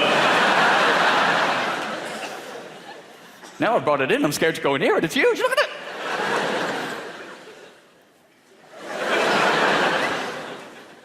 Anyway, I got you this. If you don't want it, put it on eBay. I don't really give a shit. I'm making fun of the cat, I'm slagging the cat, it's my nature, but I actually did grow to quite like him. I did develop a certain level of grudging affection for the cat. But we had a bit of a step back in our relationship recently. The first time I saw him kill and eat a mouse right in front of me. Then there's a far more malevolent force living in your house. When you actually see that happen, he was there with his mouse on the welcome mat. On the welcome mat!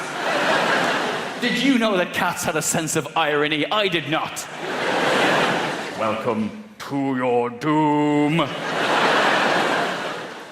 And he's just playing with this mouse, and it's horrible, and the mouse is fighting back like it has a chance, and he's letting it go, and he's catching it again. And then it was just like so callous. He suddenly just flicked a switch and just went, I tire of you now. Tossed it into his gob and ate it in 3 gulps, bones crunching and everything. Tail falls there, guts fall there, and then the cat just looked at me. He just looked right at me as if to say, see that? Now we know what I'm capable of. We'll have no more of this dry food bullshit, yeah? There's my little arse.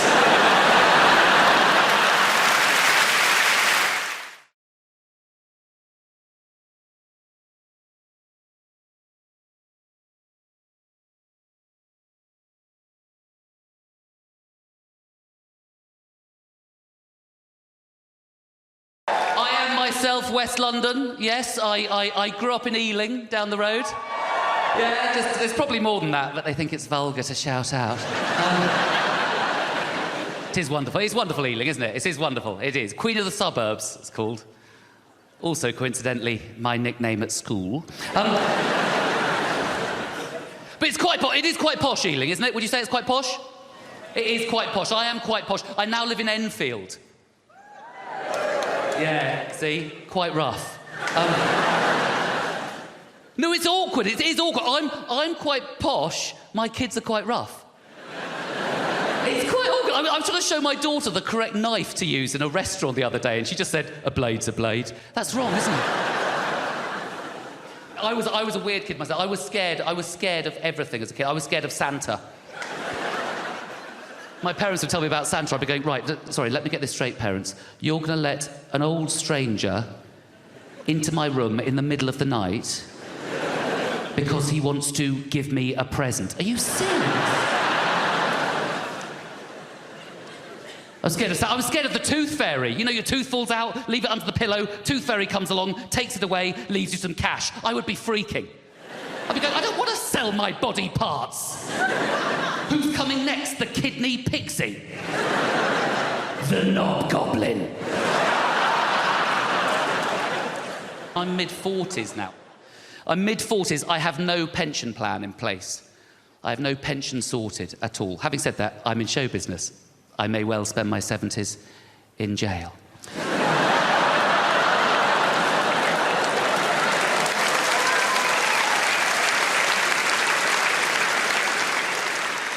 Joking, obviously. Loads of us are getting away with it now.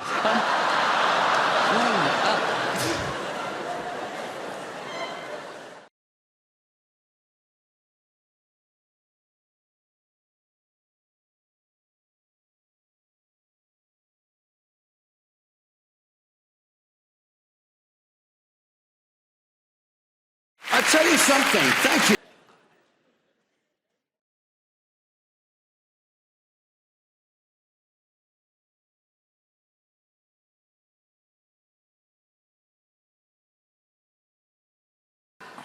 I'd love to see England play New Zealand in the rugby in the finals, and while the All Blacks are doing the haka, the English team is doing a little bit of Morris dancing. Hankies and ribbons.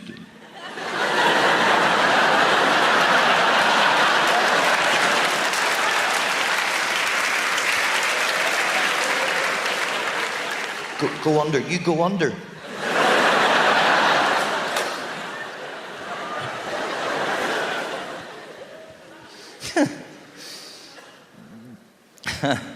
Didn't look at me watch when it came on. Pretty stupid looking at it now, to be honest. Need your eyebrows up to look at your watch. If you don't have your eyebrows up, you don't take in the time, do you?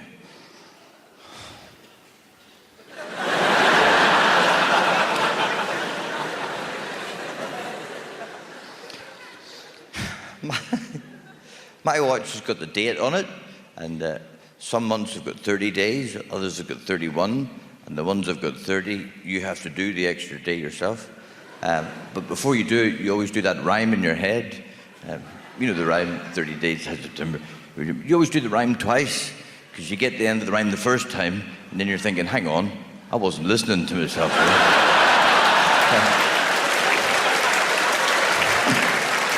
I was trying to see how fast I could go.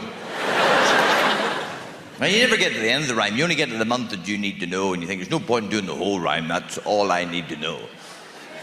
Some months are easier than other months. September's very easy. You go 30 days has September. All right.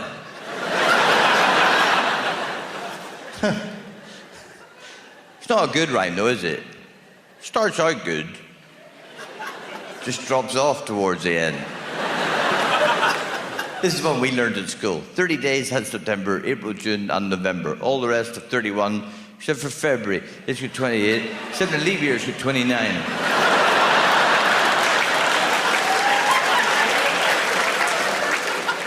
Whoever got that job to make that rhyme obviously got bored halfway through.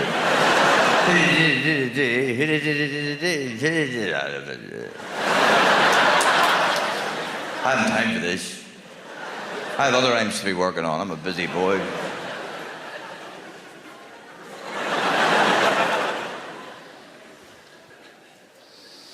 So, life's good, but tedious. Isn't it?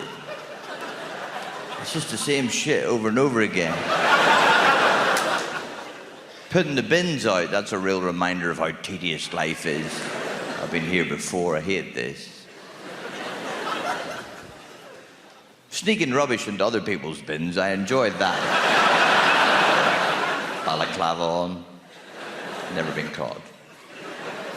I hate it when I'm in bed and then I realise I haven't put the bins out. You know, when you're lying like, bin night.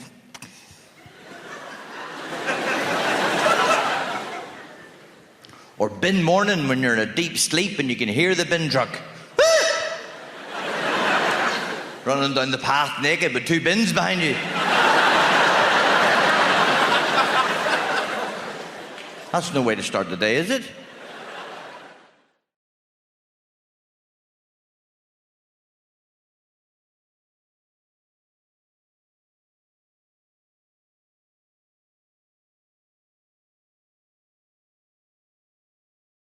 I'm going to make a concerted effort to be positive and happy, because that's what people like, apparently. And I get accused. I constantly get told I'm grumpy and miserable, and I'm not. I'm happy, I'm upbeat, I love being alive, love being a human. Being a human's unbelievable, isn't it? If you're a human, you really have nothing to moan about. I realised this year that being a human is the best on the planet. I was on a plane eating a chicken sandwich. That's not it. It's pretty good, though. I thought, I am eating a bird whilst I am flying.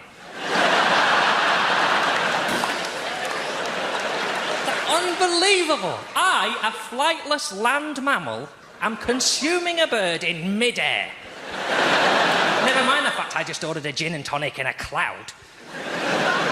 And it's because I think being a human is so easy that that's why you get annoyed with people, because people don't seem to try as hard as I would like them to about life. And I am a perfectionist. Give us a cheer if you're a perfectionist. Fair few of you. The rest of you are annoying. You say it now, because you go around and you make mistakes and you drop things and you laugh about it because you think it's part of life's rich tapestry. It isn't. You should be trying harder. I'm like a massive perfectionist to the point that every mistake in my life counts the same. So, in my world, dropping a spoon is the same as running someone over.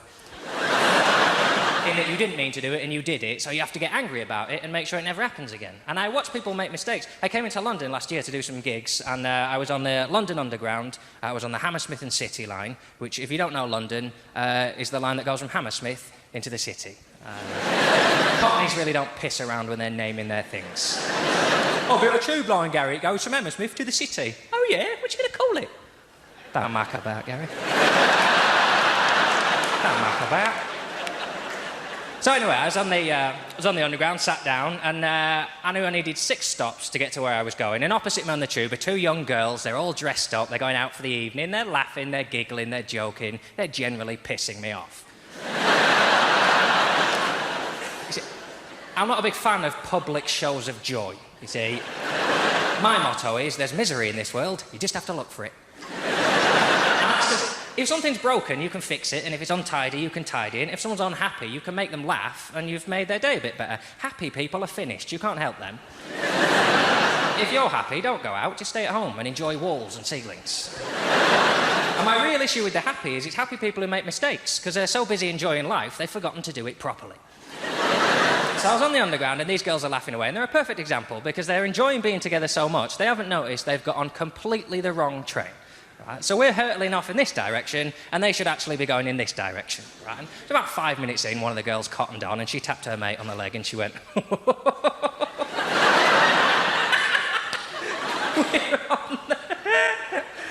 I would have been furious. Let's say it now. That's not funny, is it? What's happened there is you've just lost a big chunk of your life. The time you were going to spend doing the thing you've left the house to do, you will now spend correcting your ineptitude. I know some people say, once you've got on the wrong train, John, there's nothing you can do but laugh about it. But the only reason you would ever laugh in this situation is if you do this so often, you've just had to learn to find it amusing. Done it again. What are we like? I'll tell you. Shit at being alive, it would appear.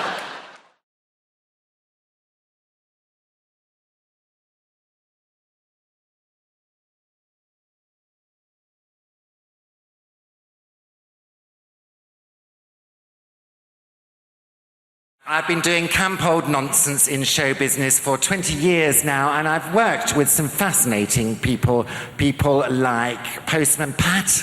I'm sorry to tell you, but the man's a I'm sorry for language. But we did Panto a couple of years ago, and he was constantly upstaging me and pulling focus. In the end, I said, "You're a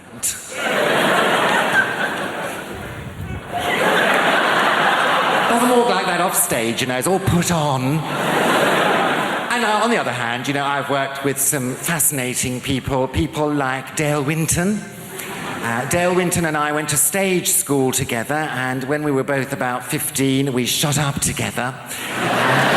Dale is lovely. He'll do anything for anybody, anything from helping an old lady across the road to buggery. There was one awful occasion when he got a bit confused. Afraid so. Buggered an old lady across the road, but she saw the funny side of it. Put it down to youthful high spirits. But if I had to think of a highlight of my career, well, there are two, really. I did 2 Royal Variety performances, and you get to meet the royals afterwards, which is the whole point, really. Have you met them, Abby? Not encountered any royalty, it's just a question of time. The second Royal Variety was in front of Her Majesty the Queen, and I was standing there with Frankie Dettori on one side, and she got to me, and just before she got to me, suddenly became aware of a little kind of smidgen of wind that was trapped within, as can happen, and I thought, well, I can't really drop one in front of the Queen. That's probably treason. So I'll have to get rid of it, and because sometimes you can get rid of wind from whence it came by, you know, willpower and internal squeezing. Well, I had a go at that, but it wasn't going anywhere. So I let nature take its course, and unfortunately, on that occasion, I shat myself. Isn't it always the way, though? Just when you're about to meet a monarch. No, it's all right. I mean, I better just explain, because I'm on this special diet, no wheat, no meat, no dairy, no cigarettes, no alcohol, I barely breathe diet. And as a consequence, my stools are not as other people's.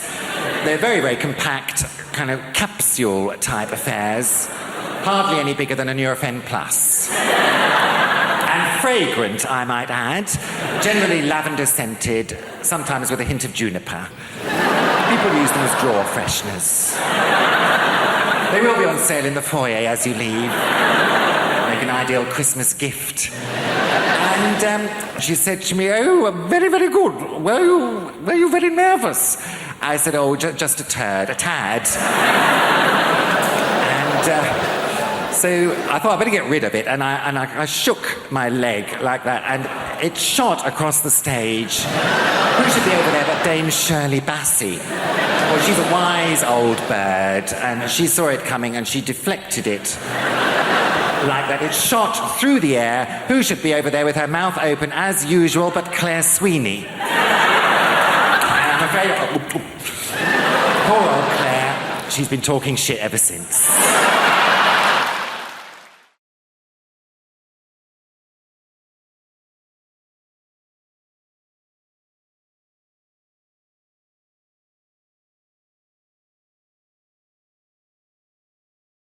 I'm going to explain the concept and naked attraction to you, and you're going to think to yourself, "Here, Suze, previous to your gig tonight, did you nip outside and smoke some crack? Because that's how mental it is.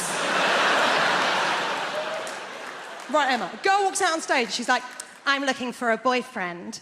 And the host goes, brilliant. We've got 6 naked men in tubes behind. Then the host says to the girl, what are you looking for? And the girl will always do the same thing. She'll go, oh my God, you've really put me on the spot. And you think, no, you chose to come on this show, moron. She goes, well, I guess I'm looking for a boyfriend, but also a friend.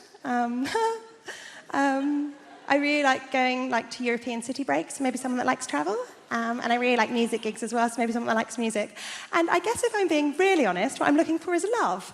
And the host goes, brilliant, let's see if you can find love by judging dongs. Okay?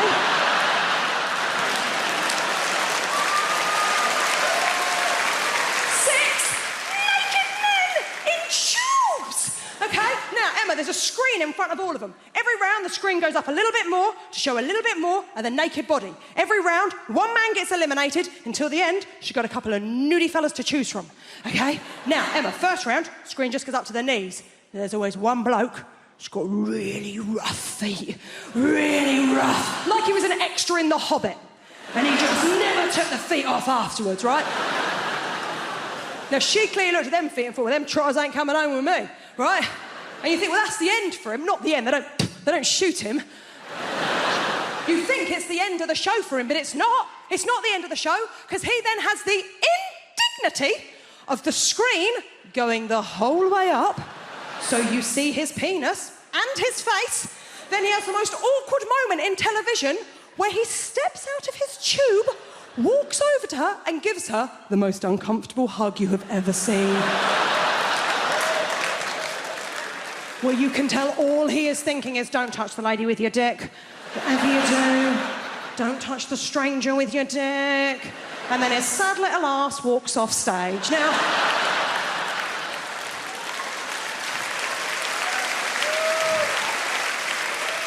the next round, the screen comes up to the waist. And let's be honest, it is the round we are all watching for. It's cock-a-clock. Now, it's not going to come as a surprise to any of you. There's a lot of people in this evening. I bet it doesn't come as a surprise to one person in this room.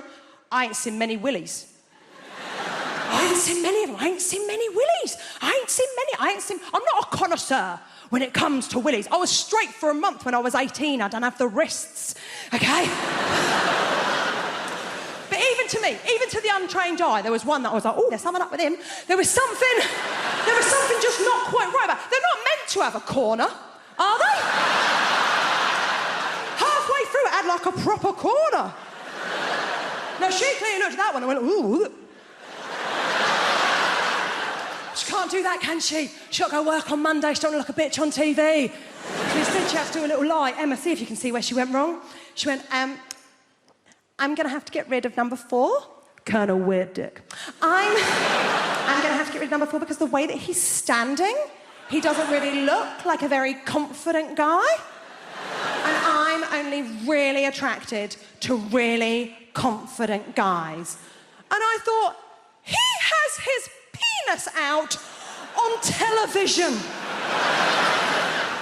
How much more confident would you like this twat to be?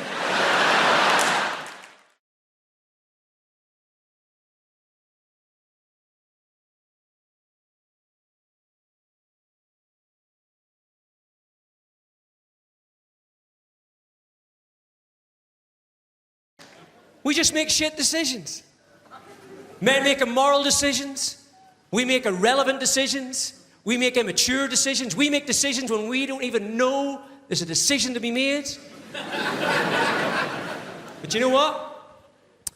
At least we make a decision. No.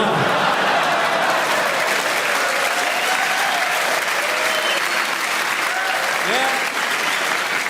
Let's try this one on with the class, will we, eh? Look at all the couples sitting there now. Look, you listen to him. You listen to him. I went to see Patrick Healy the other night. Was he funny? No, but he was true. Is it just me? Am I an indecision magnet? Eh? Honestly, I can get all sorts of women. Can I get a woman who will make a decision? I'm not talking big decisions. I'm not talking should I murder your man, move to Australia. I'm talking everyday decisions. What do you want to do tonight? No, I don't know. What do you want to do? Well, I don't know, we go for a takeaway, or we could get a movie, or go for a meal. What do you want to do? No, I don't know. What do you want to do? So you go to the restaurant, the sommelier comes over, would sir like red, would sir like white? Oh, God, I don't know, maybe the red, but then the red stains my teeth. Maybe the white, but hang on, are you having the fish? Because if you're having the fish, then you should have the white and I'll have a little sip. Oh, I don't know, I really don't, I'm really not sure. Just the red, please, yeah. Save yourself, go for it, I have to live with this, okay? Gets to the starter. Oh, I don't know, maybe the duck or the prawns, or the duck and the prawns. Hang on, am I allergic to the duck? No, did Jill like the prawns? Oh, I don't know, I'm not sure, I don't know. If you were me, what would you have? You by the fucking throat, that's what I have!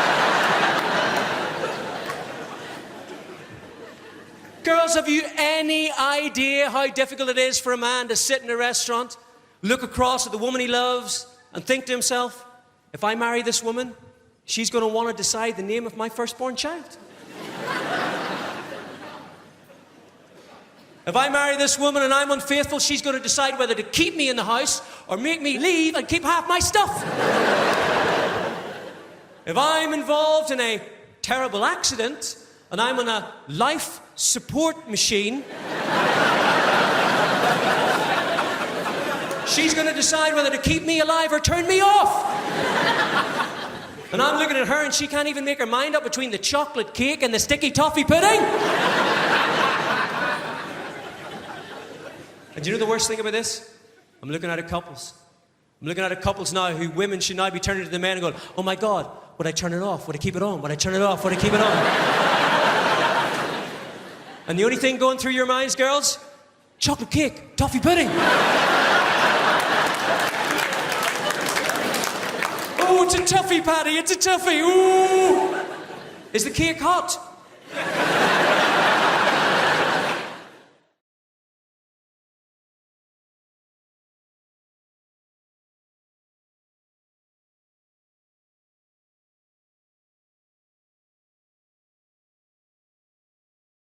As much as you want to save animals, I'm pretty sure you're not going to do it by buying cosmetics. Pretty sure you can't walk into the body shop and buy some burdock root peppermint oil foot scrub, and some little badger somewhere in Scotland is going to go, wow, I feel a whole lot better about my life right now. Somebody's buying that burdock root peppermint oil foot scrub. I don't see the point in testing cosmetics on rabbits anyway, because they're already cute. Slather some lip gloss and eyeliner all over them. Now they're all gussied up like some $3 whore. There's no dignity in that for a rabbit whatsoever. You want to test out cosmetics? Test them out on big game, because they stink. Get up under a hippopotamus there and get some roll-on deodorant under his armpit. See how fresh and self-assured he stays all day, huh? Little lip gloss on a beaver. Real beaver. Stay with me, fella. Real beaver. Right? Dam-building, log-eating beaver. If he's charged through 60 logs and he's still wearing that lip gloss, that's some damn good lip gloss right there, ladies and gentlemen. You know this whole thing about, you ever meet someone famous and you tell your friends, and then they say, well, what was he like? Because all they really want to hear is that he was a prick. So they like to say Tom Cruise is the nicest guy in Hollywood. And I always think, well, if I was making $8 million a film, I'd be nice too. Jesus Christ. But I'm not sure he is that nice. Because I always read these articles about how he's so insular and he's into his Scientology and he, stays at a hotel, won't make eye contact with anyone in the hotel because he doesn't want to talk about the plots to his new films. Apparently, as if staring Tom Cruise in the face, he would just crack under pressure. What are you staring at? Hey, you want to hear about my new film? You ever seen a Tom Cruise film like it couldn't figure out the plot in about 18 seconds? Oh, Christ. He's a cocktail maker. He's a pretty good cocktail maker, too. Till he has a crisis of confidence and can't make cocktails anymore. Then he meets a good-looking woman who talks him into being a better cocktail maker. A riveting piece of cinema that was. Then he's a race car driver. Pretty good race car driver, too. Till he has a crisis of confidence. Can't race cars anymore. Then he meets a good-looking woman who talks him into being a better race car driver. Then he's a jet pilot. Some of you are starting to see a pattern emerge here. Pretty good jet pilot? Yes, he was. Until he had a crisis of confidence, couldn't fly jets anymore. Then I believe he met a good-looking woman who talked him into being a better jet pilot. Then he was a sports agent. Then he was the brother of a retarded guy. He was a pretty good brother of a retarded guy until he had a crisis of confidence and wasn't so sure he was such a good brother of a retarded guy. And then he met a good-looking woman who talked him into being a better brother of a retarded guy. Then he was some kind of, I don't know what he's in now, War of the Worlds. Maybe he fights the world. You know what? I bet he's a pretty good world fighter. But at some point he'll probably have a crisis of confidence. You're going to meet a good-looking woman who convinces him it's okay to fight the world. Could be a Scrabble player for all I care. He's a pretty good Scrabble player. Until he draws all vowels. Has a crisis of consonants. And he meets a lovely Welsh woman who teaches him a lot of words he's never heard before.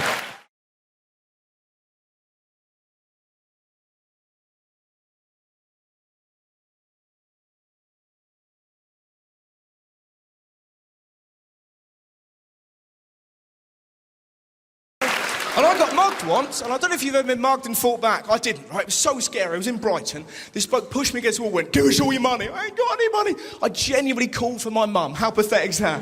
Mum, as if my mum's going, "Oh, Russell's in trouble." I don't know what that is. Apparently my mum's a meerkat all of a sudden. Right.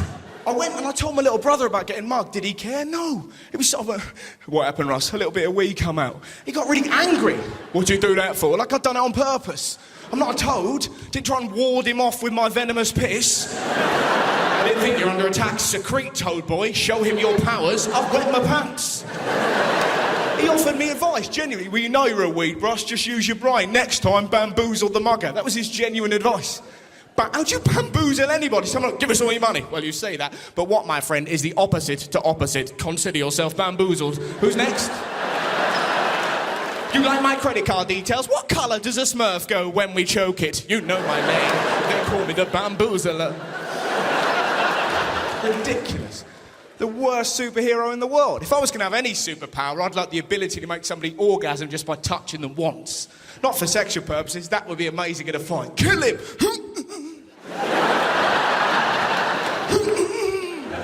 Kill him, Steve. I'm trying to, but I'm too horny. He's made my belly fizz. I haven't got that skill. If I had that skill, I wouldn't be here. Be in the zoo causing a great deal of mischief. Which animal, old lady? The hippo. You got it. I'm not very good at sex. I'm quite confident sexually, but I make mistakes. Do you know what I mean? Has anyone ever tried using food in the bedroom? Has anyone ever? Look at you going, we're not telling you. It went really badly. I was like 19, and I read in a magazine like 59 ways to please your lady and using food. So I went and bought, now this is a mistake, I went and bought a 4-pack of Rolo yogurt. And rather than tell my then girlfriend what I had planned, I pretty much waited for her like some hideous yogurt goblin. And I doubt there's anything more terrifying and yet pathetic to come home and find your boyfriend naked holding yogurt. I panicked, and I didn't put a little bit. Honestly, we're both fine with the arrangement. I pretty much covered her, right? Every bit of skin I could find. By the time I'd finished, she looked a bit like Morph. She's no longer my girlfriend, now she's an angry meal. Eat me. Where do you start licking? You can't lick randomly, and then she looks like she's got an illness. So I did foot up to knee. That took me an hour. We're having fun now, aren't we? Having fun. Why aren't I going out with a hobbit? 2 hours later, we realise she's dairy intolerant. We're down the doctor's. She looked like an angry gingerbread lady who'd had her leg dipped in Tipp-Ex, right?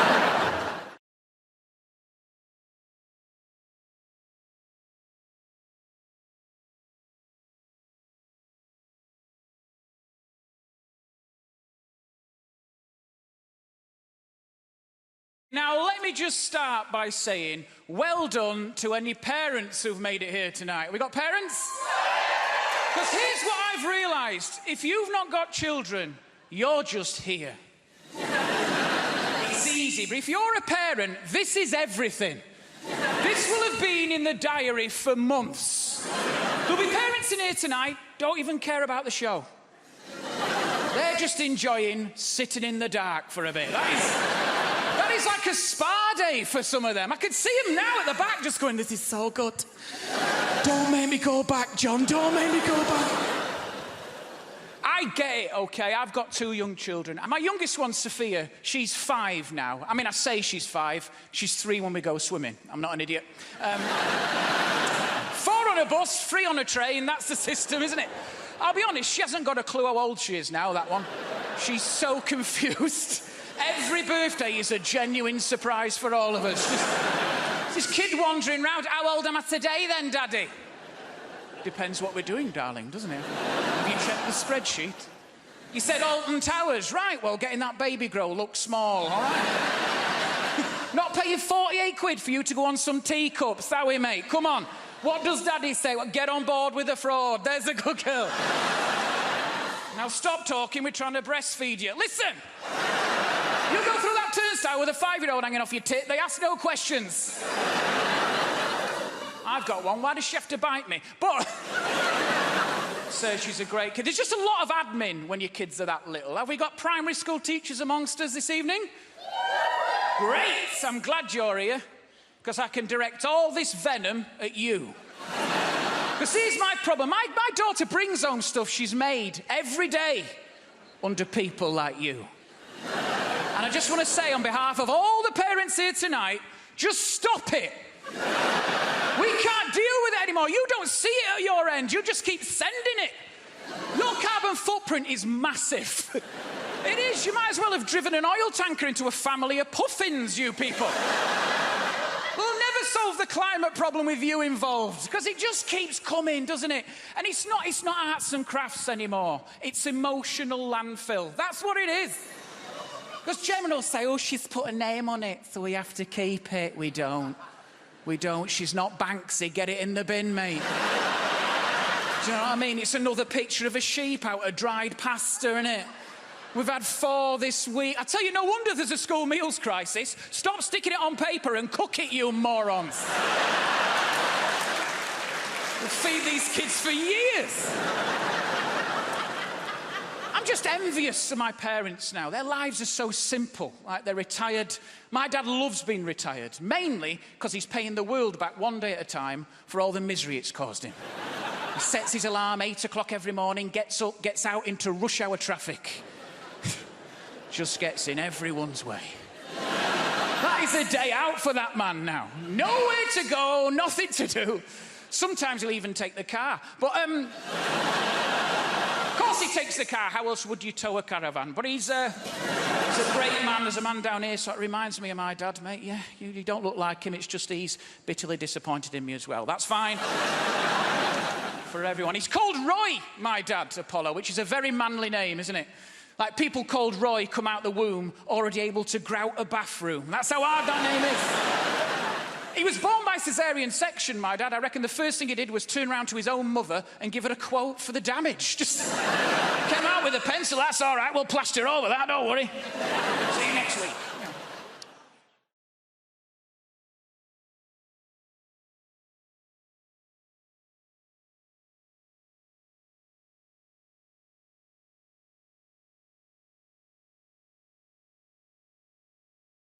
So I'm a single mum, right? And whatever people say, it is different than being a single dad. Because women see single dads and go, oh, he's so good with his kids. Isn't he coping wonderfully? Oh, he's so good with his children. I must have sex with him now. Whereas men see single mums and they go, run him out, baggage! I went on a date with a guy that called my little boy baggage. He's 3. He's not baggage. He's hand luggage. He just fits in the overhead lockers. It's kind of perfect.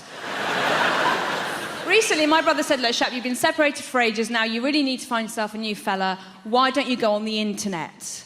Because my brother found his girlfriend on the internet. I think it was eBay. So I joined an internet website, and to my surprise, right, on the online form that you had to fill in, one of the things you had to tick to see who you wanted was racial preference. And it said white, Caucasian, 3 boxes, not important, decidedly important, absolutely crucial.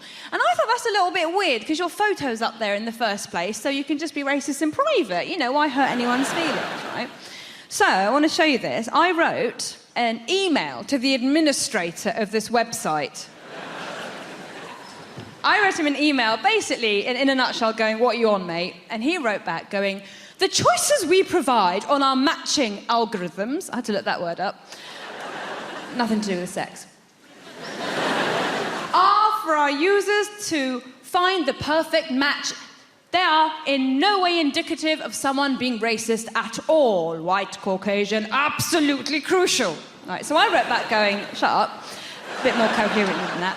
And then he wrote back and said, some people are more stringent than others when it comes to finding a partner. Doesn't that sound like a real dig at me? Like, oh, you'd shag any old colour. We merely help them find the right person by enabling them to measure height, weight, occupation, level of income, and ethnicity. Thing is, height, weight, occupation, level of income, they're all things that can be measured. How do you measure ethnicity? I had no idea how to measure my own when I was filling out the form. I had to look on a Dulux colour chart. Turns out I'm natural calico. This correspondence went on for quite a while, right?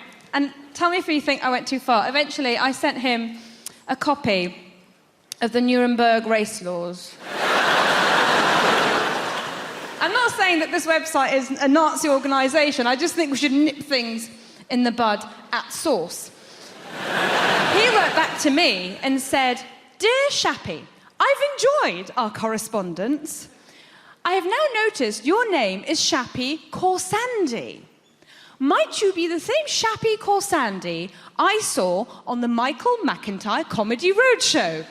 If so, I am single. And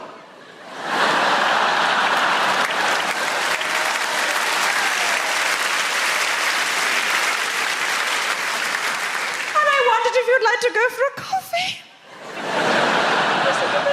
Won't this be a funny story to tell our kids? Smiley face. I wrote back. I said, thank you so much for your email. I'm very flattered. However, I've noticed your name is James Chowdhury. Little bit too brown for me. Natural calico only.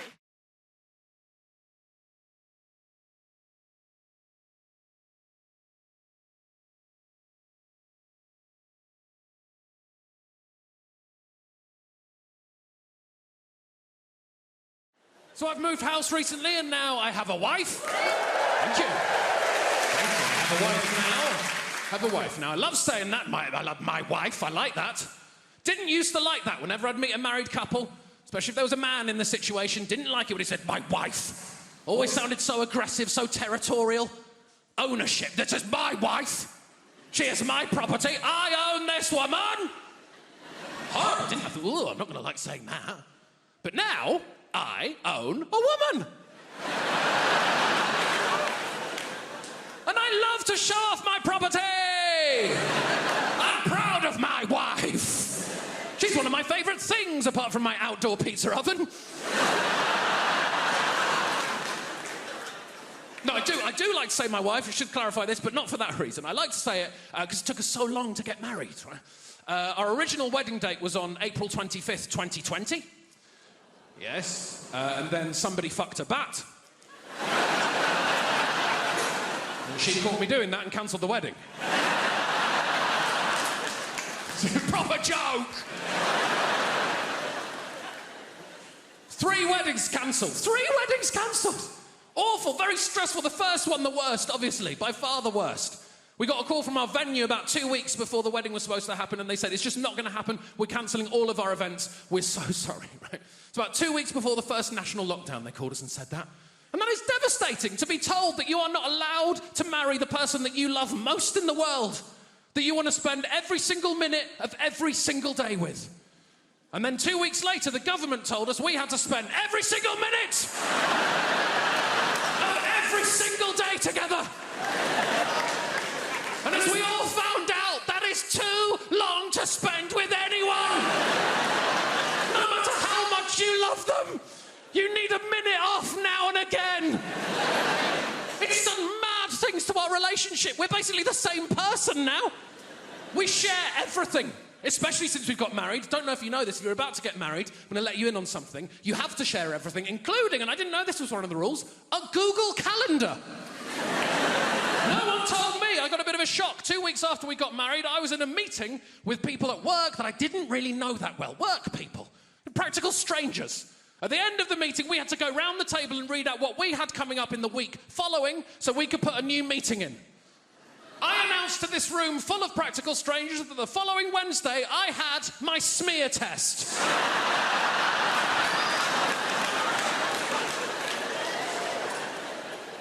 We're on a new level of intimacy I did not know existed. And I like it, but you do leave things behind at the previous level of intimacy. Don't you? You do leave some things behind. Like, we know each other so well now. We've lost that sort of exciting, unknown, sparky, sexy thing. That's dead.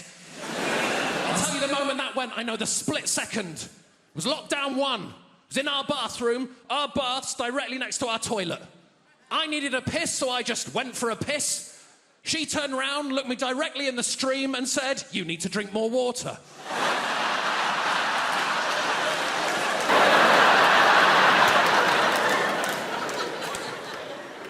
Oh, look at this pretty lady. Don't fight it. I can tell by your eyes that you want me. Oh, fuck it. I can't keep it up. It's all a joke. I've never left the country. Good evening, folks. Very, very, very pleased to be here tonight. I want to tell you a bit about myself, because I've started off quite aggressive, so I'll pull back, right? My parents arrived in London in the 60s. And London in the 60s was very, very similar to Australia now. No real diversity, right? I remember my first day at primary school, I ran into the classroom, I ran straight back home, and I went, Mum, apparently there's a black boy in my class. I can't find him anywhere. So you young people, you're very, very lucky, right? Young people. How old are you, son? Right there, you. 16? What year were you born? 91. 1991. Did you hear that noise? That's called jealousy. There are people in this room with underpants and socks older than you.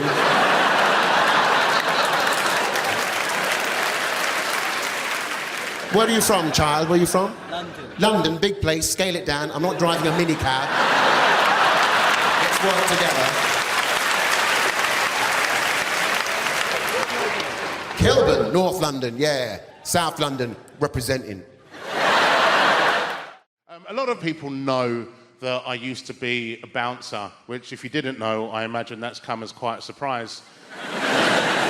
What? I was. Problem is, I still look like a bouncer. There's about 12 of you in here that showed me your tickets, and people still treat me like a bouncer. I went out a little while ago for a drink. I'm in the bar's hot, so I went outside, get some air, send a text message. So I wasn't stood there very long. I looked up from my phone and a queue had formed. That's the kind of...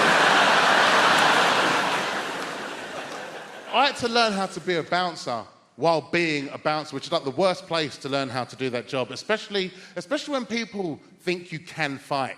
I accidentally got a reputation that I could fight. I was 19, it was in my local bar, and I'd been there I was drunk. I was really drunk. I'd had like 50 beers. I had 3. You know I had 3. Because I realised about that line, like, as you get older, you think that line's going to stop. It doesn't. It just changes. Like, do you remember being 19 and you go out drinking with your friends and you have like 3 Budweisers and you're comatose, but your friend says, "How many drinks you have last night?" You're like, 50. Then you get into your mid-30s and you actually go day drinking and consume 50 pints and then come home and like throw up on a cat and go to the toilet in the cupboard. But the moment your partner says to you, how many drinks did you have last night? You're like, 2. I think that second one was a bad one. I was really drunk. I was that level of drunk where I've now gone to the toilet and now I can't stop going to the toilet. Like, have you ever been that drunk? You've broken the seal and now you can't stop pissing. It doesn't even look like piss anymore, does it? It's so clear. It doesn't it? It doesn't look. Have you ever had that drunk thought where you're like, taste it? I mean, neither. I haven't unless you have. I haven't you, because right, that's disgusting. Why would you bring that up? I haven't.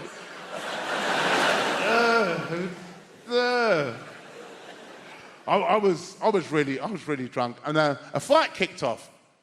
This guy threw a drink in this lady's face, and then he punched a bouncer and tried to run out of the club. And as he's gone to run out, I've gone to lean on the bar because I need a nap. And he tripped over my leg and hit his face on the bar, knocked himself clean out. Now, I'm stood over this dude. And I'll be honest, I was just trying to figure out if I was in the toilet yet or not. And I stood over this guy, and the owner of the bar came up and he shook my hand, and he said, well done. I was like, Then the barmaid came over and she went, yeah, look at him, and he's pissed himself. I was like, yeah, he's...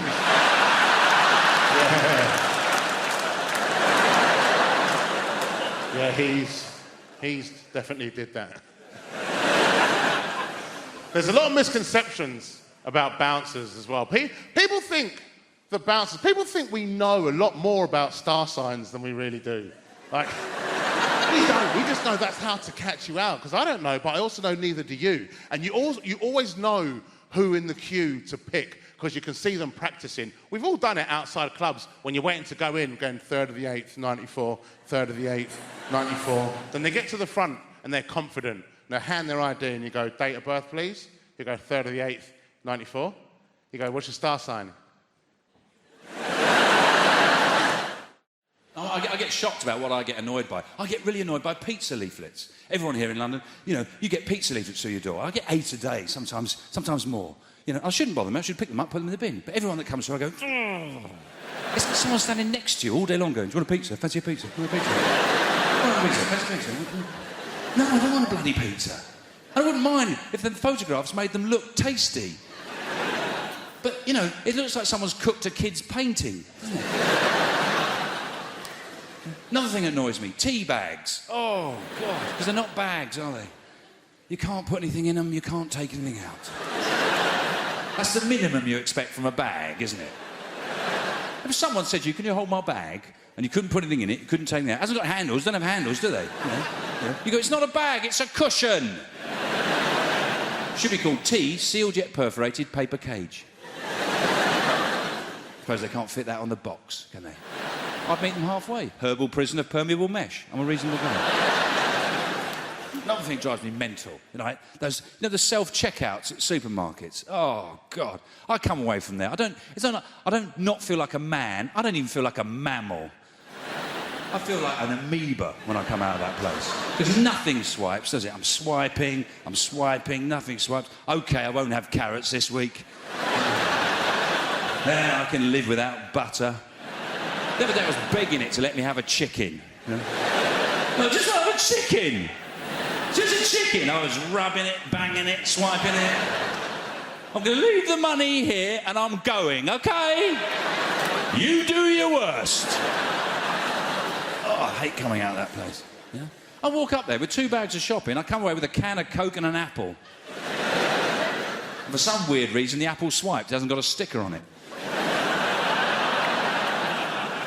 It worries me. I get annoyed by the most... Do you know what really annoys me? Wrong numbers. People dial me up with the wrong number. But I don't get angry. What I do, and you should do this, it's great fun, I don't let on it's a wrong number. It's great fun. So someone rings up, hello. They say, is Mandy there? I go, Mandy? Oh, yeah, just hold on a sec.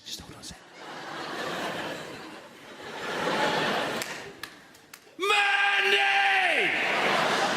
Mandy! Get your ass up here now!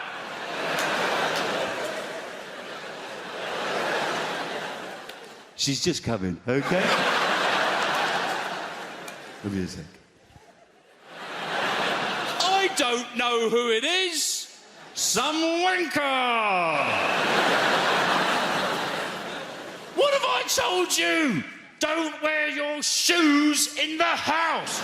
Oh, put the special slippers on. She's just changing her shoes. Request, if you know anybody who works for WhatsApp, just tell them to let us delete the message entirely, like it was never sent. Don't delete the message, but still write, Neil has deleted the message. Like a little telltale informer. So that your friend still texts and goes, what was in that message that you deleted it? You know when it says delete for me or delete for everyone? Who picks? Just for me, and just go and delete it for me, yeah? Yeah, still want them to see the awful stuff I've written, but I don't want to be reminded of how much of a dick I can actually be, yeah. It's like getting a tattoo removed and walking into the laser place going, what are my options for tattoo removal? You got two options. First option, we shine a laser on your leg, remove the tattoo so no one will see the tattoo. What is my second option? We shine a laser in your eyes so you won't see the tattoo. I'll go for option number 2, please. Thank you very much. I bought a new phone. I fell for the ad. You can put the phone on somebody else's phone and you can wirelessly transfer the charge. And the company thinks people are going to use that. No one's going to use that. Your charge is the single most important thing in your life. Look at your friends. They would prefer to donate a kidney to a stranger than to give you 5% of their mobile phone charge. You ever been abroad? Yeah? You ever been abroad? You bring one adapter, one charge between you and your spouse. The UN level of negotiation involving getting the charger back from the person you love. Can I have the adapter, love? Can I have the charger? Can I have the adapter? Can I have the adapter? And they hit you with it. Absolutely, Neil. But what battery percentage do you have? And you look at the person you've chosen to spend the rest of your life with and you lie like a mofo, don't you? 3%, 2%, 0.5%. I've never even seen 0.5% in the mobile phone before, to be honest with you. Show me your phone, I'll plug it in for you. I can't show you my phone. Why can't you? I'm having an affair. How you hell having an affair? Show me your phone! We'll be in Spain. My wife will go and have a shower before we go out. She'll leave the bathroom door open and the shower door open. That is not an invitation to join her. You'll make that mistake once in your life, let me tell you that. It's because she doesn't trust you to not unplug her phone and plug your phone in. And she's right, because that's exactly what you do, isn't it? You plug her phone back in towards the end, so you got plausible deniability. You plug out my phone. I did not plug out your phone. It went up by 2% after half an hour shower. That is because Spanish electricity is different.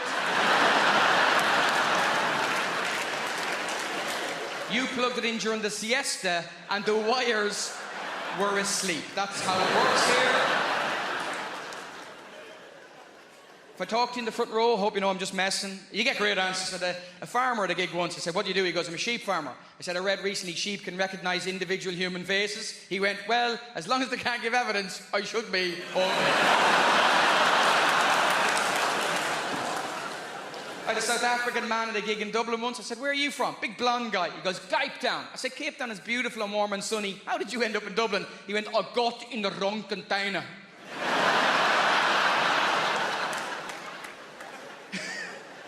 The Irish guy, lovely fella, big guy, you know. Apparently we're going to be the most overweight country in Europe in a few years. And they tell us this like it's bad news. Oh, it's a catastrophe, it's a disaster. It's good news, ladies and gentlemen. Only 180 years after the worst famine in Western Europe. I call that a comeback, ladies and gentlemen. No one else has bounced back like we have. Those people in Pompeii just died. If they were Irish, they'd be selling lava lamps by now.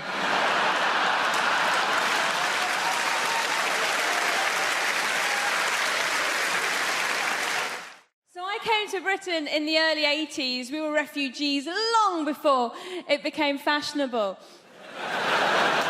But my favourite immigrants are Polish people because they've properly confused old-fashioned racists. Have you seen them? They don't know what to do. What do we do? What do we say? They're immigrants, but they're white. I had this one bloke go, bloody Poles coming over here with their work ethic. Which isn't very politically correct, and I try so hard to be politically correct. Sometimes I take it too far. I was at a party recently and I said to my friend, have you met Steve? He's a really nice guy. My friend goes, which one's Steve? Steve was the only black guy in the room. I found myself going, Steve, yeah, he's over there. He's got blue jeans on, a grey T-shirt, sort of curly hair, and a Nigerian accent. And once I was performing at a comedy club and there was two black guys in the front row, like you two, but men and black. You are a man, sir, I'm sorry. It's the lights. And I said to them, so how do you two know each other? And they looked at each other and went, we don't. Might as well have had NF tattooed on my forehead. I didn't, it was felt tip. I like friendly, a little bit of friendly racism is nice. When I was a little girl, I used to always go to my friend Katie's house, and every time her dad opened the door, he'd go, hello, Shappy, been on holiday?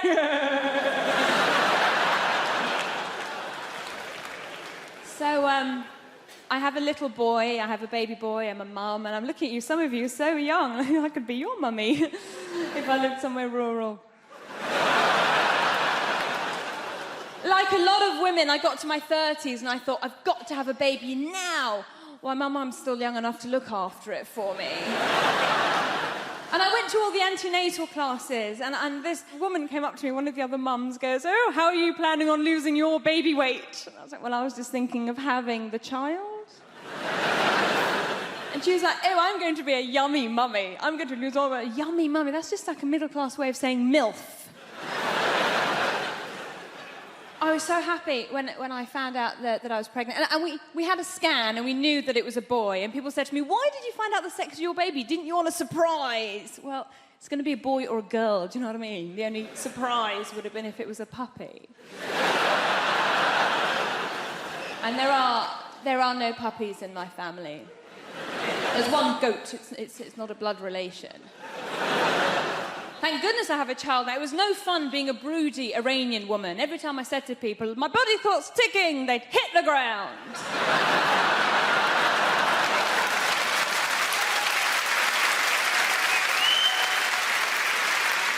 So with all that going on, when I did find out I was pregnant, I was so delighted. I thought, I am going to fill this child's life up with love and hope and understanding. My husband's reaction was slightly different. He walked around going, woohoo!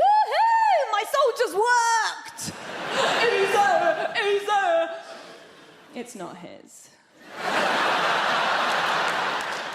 Oh, the fuss he made when he found out I was cheating on him.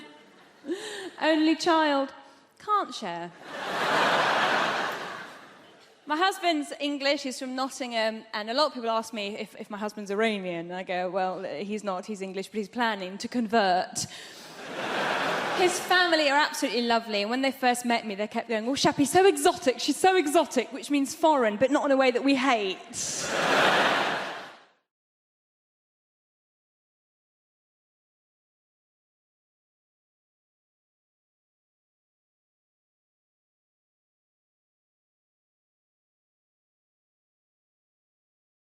I started learning French really young at the age of 8 or something in primary school, and our French teacher, to help it sink in our brains, used to play little games with us. And one of the games was that we had to draw a name out of the hat, and that would be our French name for the rest of term, yeah? So I withdrew Marcel, and she taught me that if anyone ever asked the question, comment tu t'appelles, my response should be, je m'appelle Marcel, right? Now, I got all the way to degree level and 2 trips to Paris with that knowledge, and no one ever corrected me. And I went in on my first day of the lecture, and the professor goes, bonjour, comment tu t'appelles? I thought, well, this is going to be a very easy course. I went, bonjour, je m'appelle Marcel. He's like, no, comment tu t'appelles? And I went, je m'appelle Marcel. He's like, no, comment tu t'appelles? And I went, je m'appelle Marcel. He's like, no, comment tu t'appelles? I went, je m'appelle Marcel. He's like, no, comment tu t'appelles? I was like, je m'appelle Marcel. He's like, no, comment tu t'appelles? Je m'appelle Marcel. He's like, no, comment tu t'appelles? Je m'appelle Marcel. He's like, no, comment tu t'appelles? And I went, what is wrong with you? You said you were French. I went, je m'appelle Marcel. He's like, no, comment tu t'appelles, what is your name? I was like, je m'appelle Marcel, my name is Stephen. So educated. And as part of our course, yeah, we had to do a year abroad. Hold on. Gap year.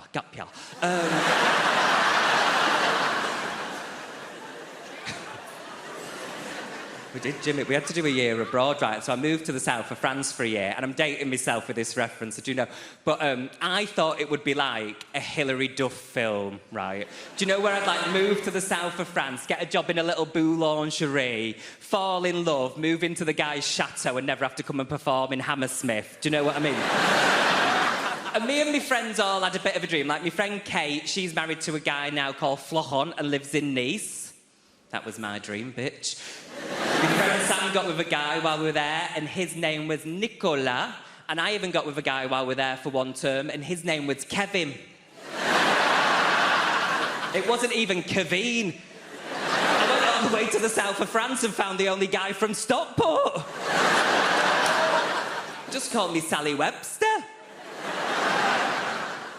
And the thing I hated the most about doing that year abroad was I don't like flying. Howie, give me a cheer if you like flying. Give me a cheer if you don't like it. Yeah, all the ones sat in the sky. I really hate it, yeah, because everyone's like it's the safest form of transport, but that's not true, is it? Because speak to someone that's been in a crash. And that is valid. That is really valid.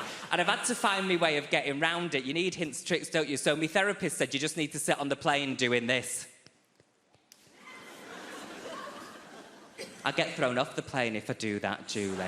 And the way I've been trying to get round it, hear me out, you're going to think I'm mad, right? Do you know sometimes when you look at someone and you think, like Aaron, I look at you and I go, you would never die in a plane crash.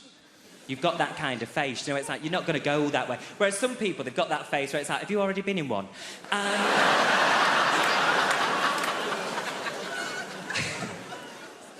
I flew to Dublin this year, and it was the best flight I'd ever had, right? Because I found someone like you, Aaron. I found someone. Peter Barlow from Coronation Street was on the flight, and I thought, Peter Barlow's not going to die on a Ryanair flight.